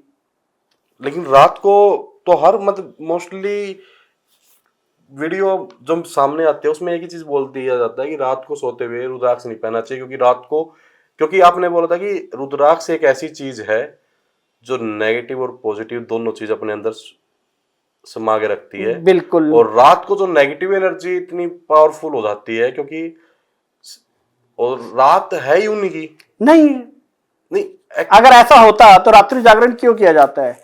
शिव की जब हम शिवरात्रि आती है और रात्रि को क्यों मनाई जाती है? जागरण रात को क्यों किया जाता है? नवरात्रि रात को क्यों की जाती है? ये सिर्फ एक मिथ है कि वे रात को रुद्राक्ष नहीं पहनना चाहिए, बिल्कुल ये मिथ है। मैं तो ये कहता हूं, जब शास्त्रों में लिखा गया है कि प्रत्येक कर्म करते हुए प्रत्येक श्वास के साथ शिव की आज्ञा है कि रुद्राक्ष धारण करना है, तो आप और मैं या बड़े बड़े पंडित कौन होते हैं ये आज्ञा देने के लिए कि रात को रुद्राक्ष उतार देना चाहिए? ठीक है, शमशान घाट या हॉस्पिटल जाते समय उतारे या पहने? पहनना चाहिए। वहां की जो नेगेटिव एनर्जी, क्योंकि शमशान घाट और हॉस्पिटल में बहुत नेगेटिव एनर्जी होती है, क्योंकि बहुत तो रुद्राक्ष आपको नेगेटिव एनर्जी से बचाता है, तो आपको वहां पे ज्यादा जरूरत है कम जरूरत है? तो उसके अंदर वो नेगेटिव एनर्जी भी तो साथ में लेके चलता है। अगर वो पॉजिटिव को अपनी तरफ अट्रैक्ट करता है तो नेगेटिव को भी तो अट्रैक्ट करता है। अट्रैक्ट नहीं करता है, वो बचाता है। उसमें नेगेटिविटी और पॉजिटिविटी नहीं होती है। रुद्राक्ष सिर्फ और सिर्फ पॉजिटिविटी देता है।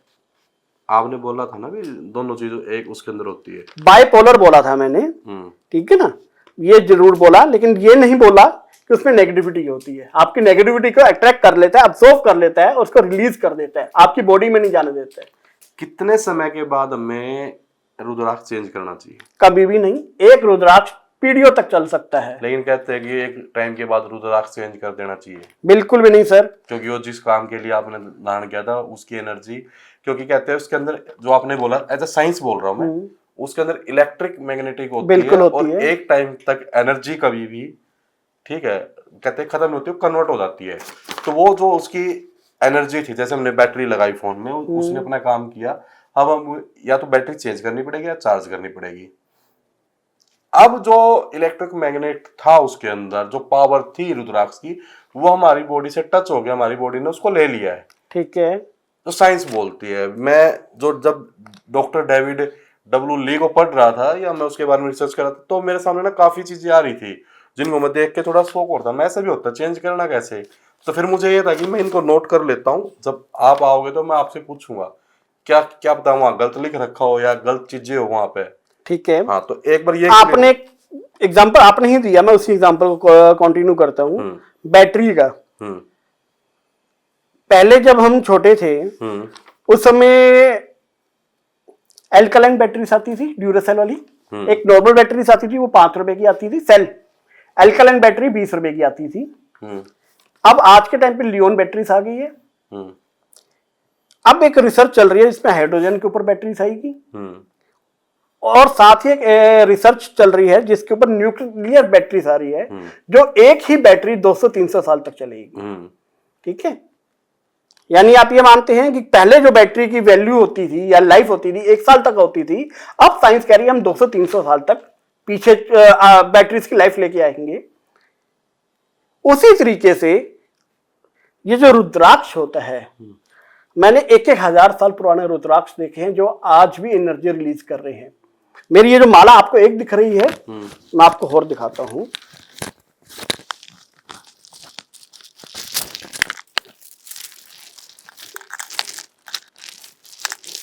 इनमें से कुछ रुद्राक्ष लगभग 20 साल पुरानी भी है और आज भी उसी एनर्जी से काम कर रहे हैं जो उस समय काम कर रहे थे, और आने वाले 100 साल बाद भी वो उसी एनर्जी से काम करेंगे। रुद्राक्ष की एनर्जी कभी खत्म नहीं होती है।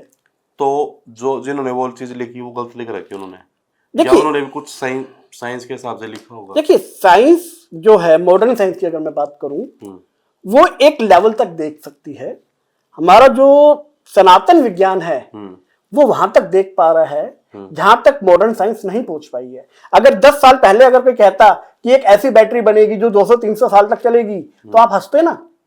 या 20 साल पहले अगर हम लियोन बैटरीज की बात करते, एक छोटी सी बैटरी होती है इतनी सी, पूरे घर का लोड उठा लेती है, आप हंसते 10 साल पहले तो। लेकिन आज आप मान रहे हैं, और 50 साल बाद तो ऐसे ऐसे एनर्जी आ जाएगी कि एक बार लगानी है कई हजार साल तक चलेगी।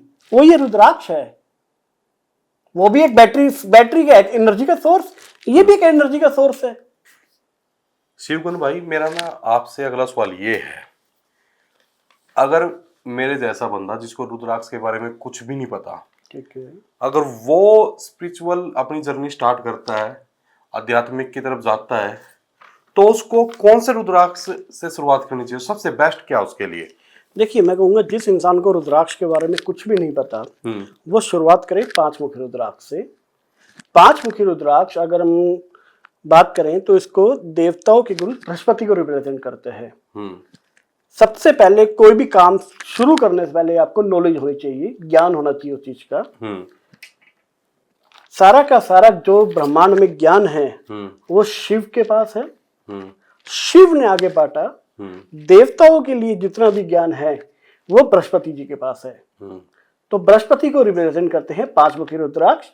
5 मुखी रुद्राक्ष धारण से शुरुआत कीजिए, उसके बाद जैसे जैसे प्रभु की इच्छा होगी अब अपने रुद्राक्ष की संख्या बढ़ाते रहिए। एक चीज और मेरे को बताओ, रुद्राक्ष 7 मुखी, 5 मुखी, 21 मुखी, 14 मुखी, ये आपने बताया कि रुद्राक्ष की अलग अलग टाइप्स है। हाँ जी, इनमें और 5 मुखी में मैं एक चीज, मतलब आपने वैसे मेरे को बताया है लेकिन मैं फिर भी एक चीज को लेकर कंफ्यूज हूं। प्रसाद चाहे 1 चम्मच हो चाहे 2 चम्मच हो, तो थाली भर को प्रसाद तो प्रसाद है, बिल्कुल है। रुद्राक्ष तो भगवान शिव से हमें प्राप्त हुआ है। हाँ जी, तो फिर इतना ये वही है कि अगर कोई फल जल्दी तोड़ ले, जो आपने बताया कि वो 1 मुखी का ही वो है कि लगी रहा हो जल्दी तोड़ लिया, तो 5 मुखी ने अगर थोड़ा और पका देंगे तो 7 मुखी हो जाता नहीं। और चलो ठीक है वो नहीं होता, लेकिन डिफरेंस नहीं समझ में आ रहा मेरे को। अभी भी मैं कंफ्यूज हूं इन चीजों को लेकर कि जब दोनों ही चीज भगवान शिव की है तो फिर हम ही क्यों भेदभाव कर रहे हैं कि नहीं 5 मुखी अलग है, 14 मुखी अलग पढ़ना चाहिए, 21 मुखी अलग लेना चाहिए, 7 मुखी अलग लेना चाहिए, सबसे नॉर्मल आदमी है तो चलो 5 मुखी ले लो। देखिए शिव की आज्ञा है कि जिस हर मनुष्य को या प्रत्येक इंसान को जो भी रुद्राक्ष प्राप्त हो पहनना चाहिए। महादेव ने कोई भेदभाव नहीं किया। अब आपने कहा कि हम इंसान क्यों कर रहे हैं, बिल्कुल सही बात बोली, हम इंसान भेदभाव क्यों कर रहे हैं। मैंने अभी आपको थोड़ी देर पहले गैल्विक प्रोसेस बताया था कि आपकी माता आपको टच करे, आपकी पत्नी टच करे, या आपका बेटा टच करे, या मैं टच करूं, आपके दिमाग के ऊपर अलग अलग सिग्नल आएगा। मानते हैं? वही रुद्राक्ष का भी है। महादेव ने क्या कहा था, ये रुद्राक्ष आने वाले कलयुग में मानवता के सभी प्रकार की समस्याओं का हल करेंगे। अलग अलग समस्याओं के हल के लिए अलग अलग रुद्राक्ष उत्पन्न हुआ।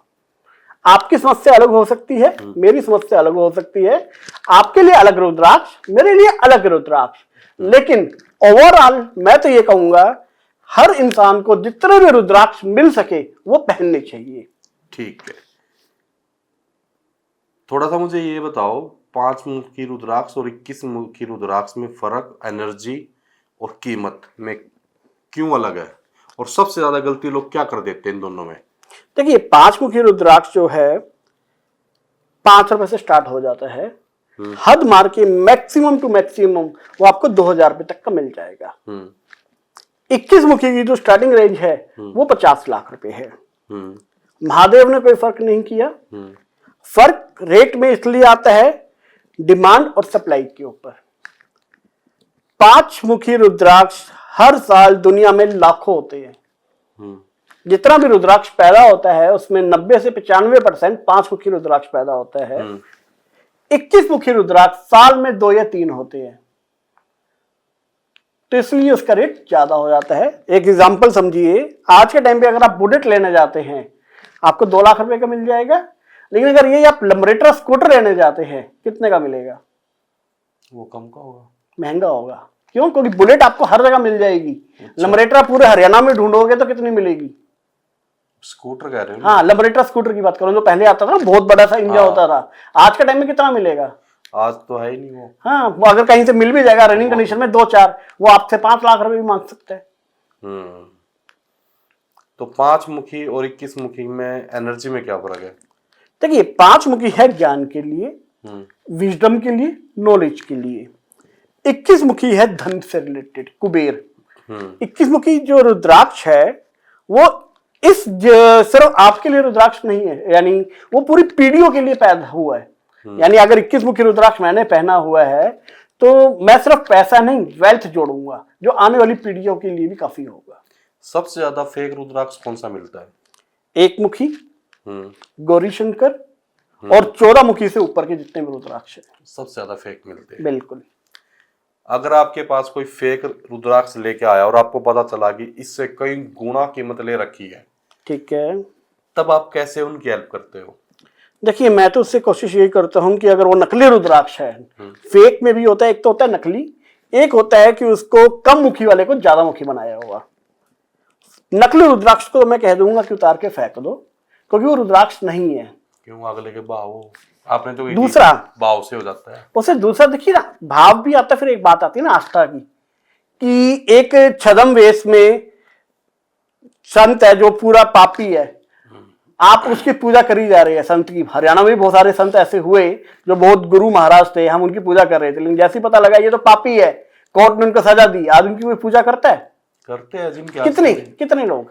नहीं, मैंने स्टार्टिंग में एक चीज बोली थी, अगर मुझे वो पत्थर चाहे नाली से मिला हो, आपने देखा कि वो नाली का पत्थर है, ठीक है, मैंने तो पत्थर से मुझे बस पूजा करी, ठीक है, मैंने तो नहीं भेदभाव करा, मेरे लिए तो पत्थर था जिसको मैंने शिवलिंग मान के किया। आपको पता था कि नाली में पड़ा है, कोई बात नहीं। देखिए पत्थर में आपने उसको जब पूजा करना शुरू कर दिया वो शिवलिंग का स्वरूप हो गया। तो फिर जिस लेकिन को, हाँ, जिस रुद्राक्ष की अगर हम बात करें वो रुद्राक्ष है ही नहीं ना। देखिए शिवलिंग जो होता है वो कोई भी पत्थर शिवलिंग हो सकता है, रूप तो उसने रुद्राक्ष का ही ले रखा ना, ठीक है। हम फोटो है, वो एक पेपर है, वो केवल कैसे बना है, उस पेपर पे अगर हम किसी भगवान की प्रतिमा को उतार देते तो वो हमारे लिए पूजनी हो जाएगी। ठीक है जी, आपने एक रामायण में पढ़ा होगा, जब हनुमान जी बूटी लेने जा रहे थे तो एक राक्षस था जो बहरूपिया, जो साधु संत का वेश धारण करके राम राम जप रहा था, मैं तो राम ही राम पुकारूं, है ना। जैसे हनुमान जी ने उनको देखा वो राम नाम में मगन हो गए। जैसे उनको पता लगा कि ये तो मायावी है, उन्होंने क्या किया, वो जब तक अपने असली रूप में आए जब तक नहीं मारा, जब पहले उनका असली रूप आया तो मारा, ठीक है ना। उनको पता लगा असली रूप है, उनको यही बोला कि तूने राम का नाम लिया मरते हुए, तू तो मुक्ति दी, उसको मुक्ति दी, हाँ, है ना। ये चीज मैं भी बोल रहा हूँ, अगर वो एक केमिकल से बना हुआ रुद्राक्ष है तो वो रुद्राक्ष नहीं हुआ ना, वो तो उसकी प्रकृति हिडन रूप कह लो, छद्म रूप कह लो। बेटर होगा उसको आप गंगा में विसर्जन कर दो, क्योंकि आपने उसकी पूजा करी है। एक असली रुद्राक्ष धारण कर लीजिए। वैसे आपके साथ हुआ है कोई लेके आया और रुद्राक्ष बोला? बहुत सारे हुए हैं। देख भाई, मैं रुद्राक्ष लिया। आपको हैरानी होगी, मेरे बहुत सारे क्लोज फ्रेंड्स भी जब वो तीर्थ स्थान वगैरह जाते हैं, उन्हें पता है कि मुझे रुद्राक्ष से बहुत प्रेम है, कई बार मेरे गिफ्ट लेके आते हैं। तो वो ओमकारेश्वर जी गए थे, वहां पे ना शिवलिंग के रूप में रुद्राक्ष, शिवलिंग के ऊपर नाग बना हुआ है, ऐसा रुद्राक्ष बहुत सारे मिलते हैं। तो 20-20 रुपए के बहुत सारे लेके आए, 500-700 लेके आ गए। कहते थे तेरे लिए क्या लेके आऊं? मैंने देखा, मैंने कहा भाई ये रुद्राक्ष नहीं है, तो ये ऐसे रुद्राक्ष होते ही नहीं है जिसपे शिवलिंग बना हो, ओम लिखा हो, स्वास्तिक बना हो, नाग बने हो, ऐसा रुद्राक्ष नहीं होता है, वो सब नकली होते हैं। वो नहीं माने, मैंने कहा ठीक है, इसको रात ऐसे करते हैं, आज पानी में भिगो देते हैं। ठीक है जी, पानी में भिगो दिया, अगले दिन देखा वो सारा आटा बना हुआ था, क्योंकि वो रुद्राक्ष नहीं है ना। तो ये होता है, मतलब आपने भी फेस किया है? बिल्कुल होता है। मेडिटेशन के लिए सबसे बेस्ट रुद्राक्ष कौन सा है? देखिए, मेडिटेशन में अगर हम बात करें तो मैं तो ये कहूंगा, अगर आप शुरुआत कर रहे हैं 5 मुखी से शुरुआत कीजिए, और हाँ मेडिटेशन के लिए। और अगर आप प्रो में चले गए हैं, यानी थोड़ा सा मेडिटेशन सीख चुके हैं, संभाल सकते हैं एनर्जी को, तो 14 मुखी पहनिए। ठीक है। रुद्राक्ष की वैल्यू उसके प्राइस पे डिपेंड करती है या उसके पावर पर? पावर कहूंगा मैं, क्योंकि 21 मुखी अगेन सप्लाई कम है इसलिए महंगा है। 5 मुखी आज शॉर्टेज हो जाए। आपको एग्जांपल देना चाहूंगा मैं, कुंभ मेले जब लगा था, 7 मुखी इंडोनेशिया की जो माला है 500 से 700 रुपए में मिल जाती है। इंडोनेशिया की जब माला, पूरी माला की बात करूंगा। कुंभ मेले के अंदर मुंबई में एक बहुत बड़ी व्यापारी है जिसका काम है ये, उसने पूरे इंडिया से रुद्राक्ष की माला खरीदनी शुरू कर दी।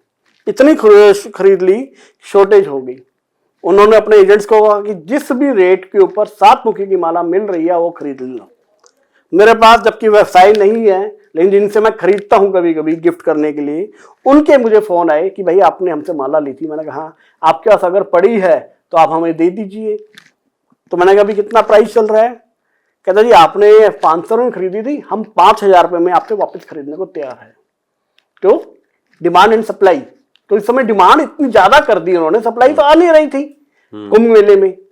तो इसलिए जो 500 की चीज है, होलसेलर्स वालों ने अपने कस्टमरों को फोन करना शुरू कर दिया था कि 5000 रुपए में आप हमें दे दो, क्योंकि उन्होंने वही 5000 में आके 20-20 हजार में बेचनी थी कुंभ मेले के अंदर। तो आप ये नहीं कह सकते ये महंगा है तो ज्यादा पावरफुल है, ये सस्ता है तो कम पावरफुल है। अच्छा, अगर कोई आपसे कहे कि भाई प्रूफ करके दिखाओ, प्रूव करो कि साइंटिफिक या स्पिरिचुअल की ये काम करता है, तो आप कैसे करोगे? देखिए, जो लोग कहते हैं कि रुद्राक्ष झूठ है, मैं अगर धार्मिक की बात करूं तो उन्हें कहूंगा कि अगर रुद्राक्ष झूठ है तो शिव सबसे बड़ा झूठ है। शिव पुराण में स्वयं शिव की आज्ञा है कि बिना रुद्राक्ष धारण किए शिव की भक्ति नहीं हो सकती। स्वयं शिव कह रहे हैं कि जिस व्यक्ति के मस्तक पर त्रिपुंड और गले में रुद्राक्ष है, उनको लेकर जाने की आज्ञा यमदूतों को भी नहीं है।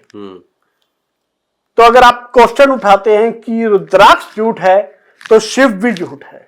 चलो, मैं शिव को मानता हूं और मैं बोल देता हूं रुद्राक्ष झूठ है। मुझे प्रूफ करना है। आप एक ऐसे बंदे हो, एक ऐसे इंसान हो जो 20 साल से इस फील्ड में हो, जहां आपने बहुत सारे बंदों को रुद्राक्ष धारण भी कराया है, जो रुद्राक्ष की पावर भी दिखाई है। अगर मैं आज अपने कैमरे के सामने कहूं कि मुझे रुद्राक्ष की पावर दिखा दो, मैं भी रुद्राक्ष पहनना चाहता हूं, तो कैसे प्रूफ करोगे कि रुद्राक्ष की देखो ये पावर है? देखिए, ये चमत्कार नहीं है जो मैं आपको दिखा सकूं।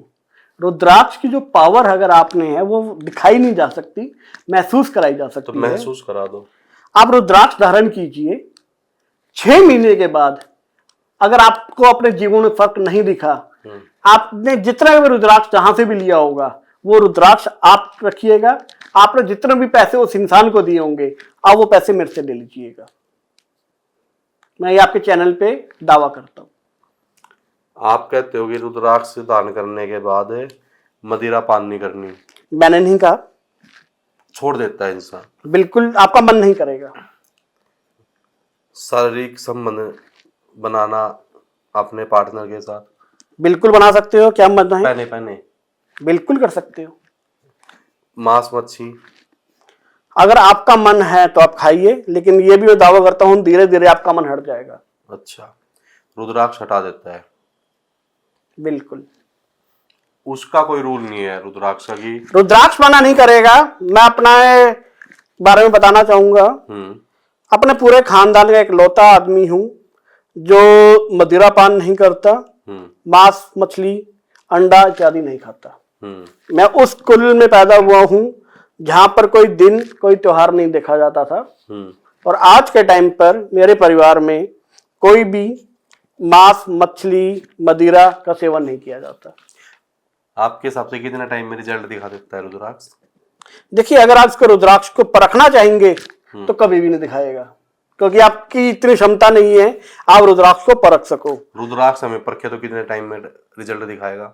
जनरली 2 से 3 महीने के अंदर इसका असर दिखना शुरू हो जाता है आपके जीवन के ऊपर। अगर मैंने गलत रुद्राक्ष पहन लिया तो फिर? गलत रुद्राक्ष होता ही नहीं है। अच्छा, वो अगर आप नकली पहन रहे तो वो रुद्राक्ष नहीं है ना। ठीक है। तो मेरे को रुद्राक्ष पहनते ही फील होने लग जाएगा अंदर कुछ है। देखिए, एक तो साइंटिफिकली अगर आप बात करेंगे ना, आपका माइंडसेट चेंज होना शुरू हो जाता है। एग्जांपल देता हूं बिल्कुल देसी सा। एक आदमी है दुर्बल सा, कमजोर सा आदमी है, वो अगर कहीं सड़क पे जा रहा होगा तो डर डर के चलेगा कोई थप्पड़ ना मार दे कोई। ये उसके चारों तरफ पुलिस वाले साथ में चल रहे होंगे उसको प्रोटेक्ट करते हैं, वो डरेगा? हो, मुझे पता है पुलिस वाले पिटेंगे। जब 4 आदमी 4 पुलिस वाले लेकर चल रहे हैं तो कुछ ना कुछ कांड कर रखा उसने। नहीं, जरूरी नहीं है, क्या पता वो खुद उसको प्रोटेक्शन मिली हो गवर्नमेंट की तरफ से। नेता हो गया पता। हाँ, तो डरता नहीं डरेगा, उसको कॉन्फिडेंस आ जाएगा, उसकी चाल भी बदल जाएगी। वही रुद्राक्ष जब आप धारण करते हैं आपको ये लगता है ना कि हाँ यार मेरे साथ शिव है, और जिस दिन ये भाव आ जाएगा ना कि मेरे साथ शिव है ना, तो आप कोई गलत काम करेंगे ना आपके साथ कोई गलत काम होगा। ठीक है, मेरा अगला क्वेश्चन आपसे ये है, रुद्राक्ष आज के टाइम में कितना बड़ा बिजनेस बन चुका है? रिसेंटली मैं 2 एंटरप्रेन्योर से मिला हूं, उन्होंने लगभग 3 से 4 साल में ही काम शुरू किया। लास्ट ईयर का एक कंपनी का टर्नओवर 100 करोड़, दूसरी कंपनी का टर्नओवर 60 करोड़ रुपए रहा है रुद्राक्ष बेच के। ये ऑर्गेनाइज सेक्टर की बात करूं, सिर्फ 2 कंपनियों की, और रुद्राक्ष को सेल सिर्फ रुद्राक्ष बेचकर। अनऑर्गेनाइज सेक्टर्स की मैं बात करूं तो ज्यादा नहीं तो कम से कम भी ये 2000 करोड़ का बिजनेस है जो हिंदुस्तान में है। तो इसका मतलब जो आप आज मतलब कि मेरा क्वेश्चन पूरा सुनना, इसका मतलब कि आज आप जो रुद्राक्ष फ्री में दे रहे हो वो जियो वाली स्कीम के तहत दे रहे हो? जो अगर जियो ने फ्री में नेट दिया और बाद में चार्ज लिया तो आपका भी यही तो नहीं टारगेट? जी नहीं, मेरी आजीविका चलाने के लिए महादेव ने एक बहुत अच्छा प्रबंध कर रखा है। महादेव ने वो फ्री वाला वो भी तो दे दिया प्लान। देखिए, जो फ्री की अगर मैं बात करूं, एक ऐसा मुद्दा है जो लोग कहते हैं कि तेरा वो क्या इच्छा है। मैं उन्हें ये कहना चाहूंगा कि कुछ भी संपदा में साथ लेके नहीं जाऊंगा। जो भी मेरा पैसा होगा, दौलत होगी, जो भी मैं कमाऊंगा सब यही रह जाना है। जब मैं मर जाऊंगा, मान लीजिए मैंने 1000 करोड़ रुपए इकट्ठे कर लिए, मैं मर गया, कौन जानेगा? क्योंकि मैंने किसी में कुछ बांटा ही नहीं। इंसान एक ऐसी प्रजाति है पूरी धरती पे जो इकट्ठा करती है और उसका पेट कभी भी नहीं भरता। किसी जानवर को आपने देखा इकट्ठा करते हुए? किसी चिड़िया को, किसी कीड़े को भी, और कभी वो भूखा नहीं मरते। इंसान पूरी उम्र इकट्ठा करता रहता है और वो भूखा भी मरता है। तो आपने जो भी पैसा कमाना है इसी समाज से कमाना है और इसी समाज को देके जाना है। तो आप सिर्फ भलाई के लिए थोड़ा सा लोगों की सेवा हो जाए? नहीं, लोगों की सेवा नहीं कर रहा मैं, ये शिव का आदेश है। और दूसरी बात, जो मेरा एक ही पर्पस है कि जो झूठ बोला जाता है रुद्राक्ष के बारे में व्यापारियों से, उसको दूर करना। क्यों? क्योंकि अगर मैं आपको कहता हूं ये रुद्राक्ष पहन लो, आपके घर छप्पड़ फाड़ के रुद्राक्ष धन बरसेगा, आपने रुद्राक्ष पहन लिया पूरे भाव से और छप्पड़ फाड़ के धन नहीं बरसा, तो आप क्या कहोगे? रुद्राक्ष झूठ है। मुझे उस चीज से दर्द होता है कि रुद्राक्ष झूठ नहीं है, आपकी नीयत गलत है और आपको गलत बताया गया, उसको दूर करना है मुझे। तो आपका कहने मतलब ये है कि रुद्राक्ष सबको पहनना चाहिए? बिल्कुल, इसमें कोई धर्म, कोई जाति, कोई स्त्री पुरुष, ऐसा कोई भेदभाव नहीं है। सनातनियों को छोड़ के भी काम करेगा ये? बिल्कुल करेगा। बाकी धर्म तो बहुत बाद में आए हैं ना। सनातन की आप बता दीजिए कब से शुरू हुआ। अब दूसरे सभी पंथों का बता सकते हैं कि कब पंथ शुरू हुआ, सनातन का कोई डेट बता दीजिए। 20 साल के एक एक्सपीरियंस के बाद एक सच जो लोग एक्सेप्ट नहीं करना चाहते रुद्राक्ष को लेके। हर कोई शिव की पूजा करता है लेकिन शिव को मानता नहीं है। मैं तो ये कहता हूं, शंभु शंभु जापे हर कोई, शंभु को कोई जाने ना। रुद्राक्ष रुद्राक्ष पहने हर कोई, रुद्राक्ष को कोई पहचाने ना। हर कोई शिव शिव कर रहा है, शिव की कोई नहीं मान रहा है जो शिव कहते हैं। रुद्राक्ष बहुत लोग पहन रहे हैं, लेकिन क्या आप उसको पहचान रहे हैं कि रुद्राक्ष करता क्या है और रुद्राक्ष है क्या और क्या कर सकता है।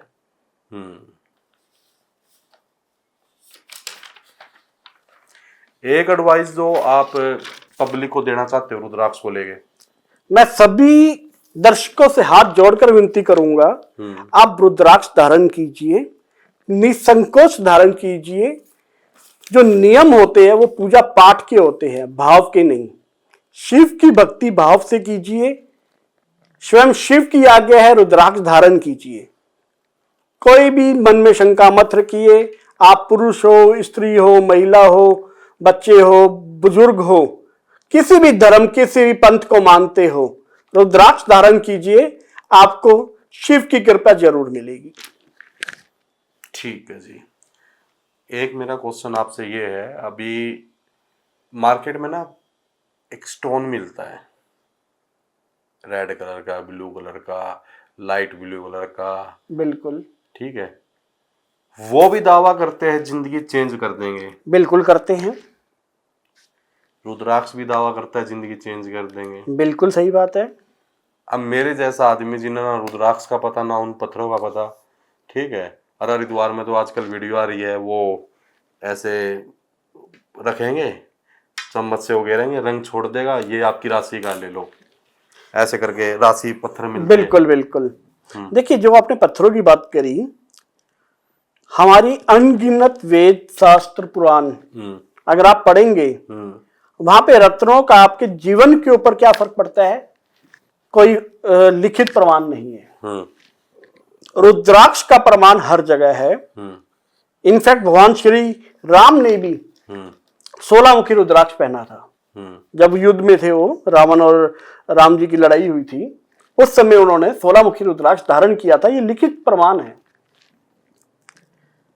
रत्नों का मूंगा, पन्ना, नीलम, पुखराज या अलग अलग जो है, इनका कोई पुराना इतिहास नहीं है। पहले जो ये किए जाते थे सिर्फ कलेक्शन के लिए या अपनी ज्वेलरी के ऑर्नामेंट्स के लिए किए जाते थे। ज्योतिषी उपाय जब आया, वो आया है पिछले 200-300 सालों से, जब मुगल्स आए। क्योंकि मुगल्स आए थे अरब से। अरब में जो होता है वहां पे रत्न जरूर पाए जाते हैं, रुद्राक्ष नहीं पाया जाता अरब में। अब रतन और रुद्राक्ष में फर्क क्या आता है, मैं ये नहीं कह रहा कि रतन काम नहीं करते, रतन भी काम करते हैं। पहला फर्क जो आता है रत्न और रुद्राक्ष में, वो आता है कॉस्टिंग के ऊपर। आपको एग्जांपल दूंगा, शनि सबसे ज्यादा जो आपका डर बनाया जाता है, शनि का बनाया जाता है। शनि के लिए नीलम रिकमेंड किया जाता है। एक अच्छा ओरिजिनल नीलम आज के टाइम में 5-7 लाख रुपए से कम का नहीं मिलता। उसका बेस्ट अल्टरनेटिव 7 मुखी रुद्राक्ष धारण कर लीजिए, 500 रुपए में आ जाएगा। कहा 5 से 7 लाख रुपए का रतन और वही काम एक 7 मुखी रुद्राक्ष करेगा जो 500 रुपए का आएगा।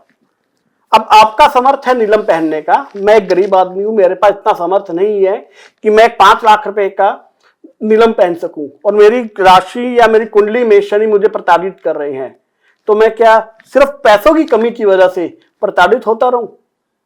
नहीं, आप 7 मुखी रुद्राक्ष धारण कर लीजिए। उसी तरीके से पुखराज, असली पुखराज भी लाखों रुपए में आता है, उसका बेस्ट सॉल्यूशन है 5 मुखी रुद्राक्ष। पुखराज जो लाखों रुपए का आएगा, उससे बेस्ट आप 5 मुखी रुद्राक्ष पहन लीजिए, 50 रुपए में आ जाएगा। दूसरा जो मुझे दिक्कत लगती है स्टोन्स के साथ, स्टोन्स आपकी कुंडली देख के पहने जाते हैं। आपने सुना भी होगा कि नीलम की अंगूठी बनवाने से पहले उसको किसी अपने तकिए के नीचे रख के सोना चाहिए। आपने बहुत सुना होगा ये। क्यों? क्योंकि लोगों को ये भी पता है, ज्योतिषाचार्यों को भी, कि नीलम के साइड इफेक्ट्स भी हो सकते हैं, पुखराज के साइड इफेक्ट्स भी हो सकते हैं। लेकिन आप एक इंसान बता दीजिएगा जो ये कह पाए कि रुद्राक्ष धारण करने के बाद रुद्राक्ष की वजह से उसके जीवन में कोई नेगेटिव इफेक्ट आया? नहीं होगा। तो जब ये प्रूवन रिकॉर्ड है कि रुद्राक्ष का कोई साइड इफेक्ट नहीं होता है और रतन का साइड इफेक्ट होता है और कीमत जमीन आसमान का फर्क है, तो बेटर क्या रहेगा? रुद्राक्ष बेटर है। तो दोस्तों, आज जितने भी मेरे सवाल थे मैंने पुनीत जी से यानी शिवगण भाई जी से मैंने अपने सारे सवाल पूछे। रुद्राक्ष से लेके भाई कितनी मेरे अंदर मिथ थे, रियलिटी थी, या जो भी मैंने इस पर्चे में लिखा था मैंने सब क्लियर करे, मेरे सारे डाउट क्लियर करे भाई ने। अगर आपका भी कोई डाउट है तो आप मैसेज करके भाई, कमेंट करके जरूर बताना, मैं भाई तक वो मैसेज पहुंचा दूंगा। अगला पॉडकास्ट या अगली वीडियो भाई के द्वारा आप लोगों तक पहुंचेगी, उस चीज का आंसर आपने मिलेगा। अगर फिर भी कोई डाउट रह जाता है आपका, ठीक है, तो आप हमसे कांटेक्ट कर सकते हो, आपके हर एक डाउट को हम क्लियर करेंगे। अगर आपको वीडियो अच्छी लगी है तो इसको लाइक करें, शेयर करें, चैनल को सब्सक्राइब करें, आईडी को फॉलो करें। और पुनीत जी, आपका अगर कुछ रह गया हो जो आप हमारे दर्शकों को बोलना चाहते हो तो आप बोल सकते हो। मैं तो यही कहूँगा, जिस कुल में आप पैदा हुए हैं उसकी मान्यताओं, उसकी प्रथाओं का पालन कीजिए और अपने धर्म को जितना हो सके उतना अधिक प्रसारित कीजिए। साथ ही हम बोलेंगे नमः पार्वती पते हर हर महादेव।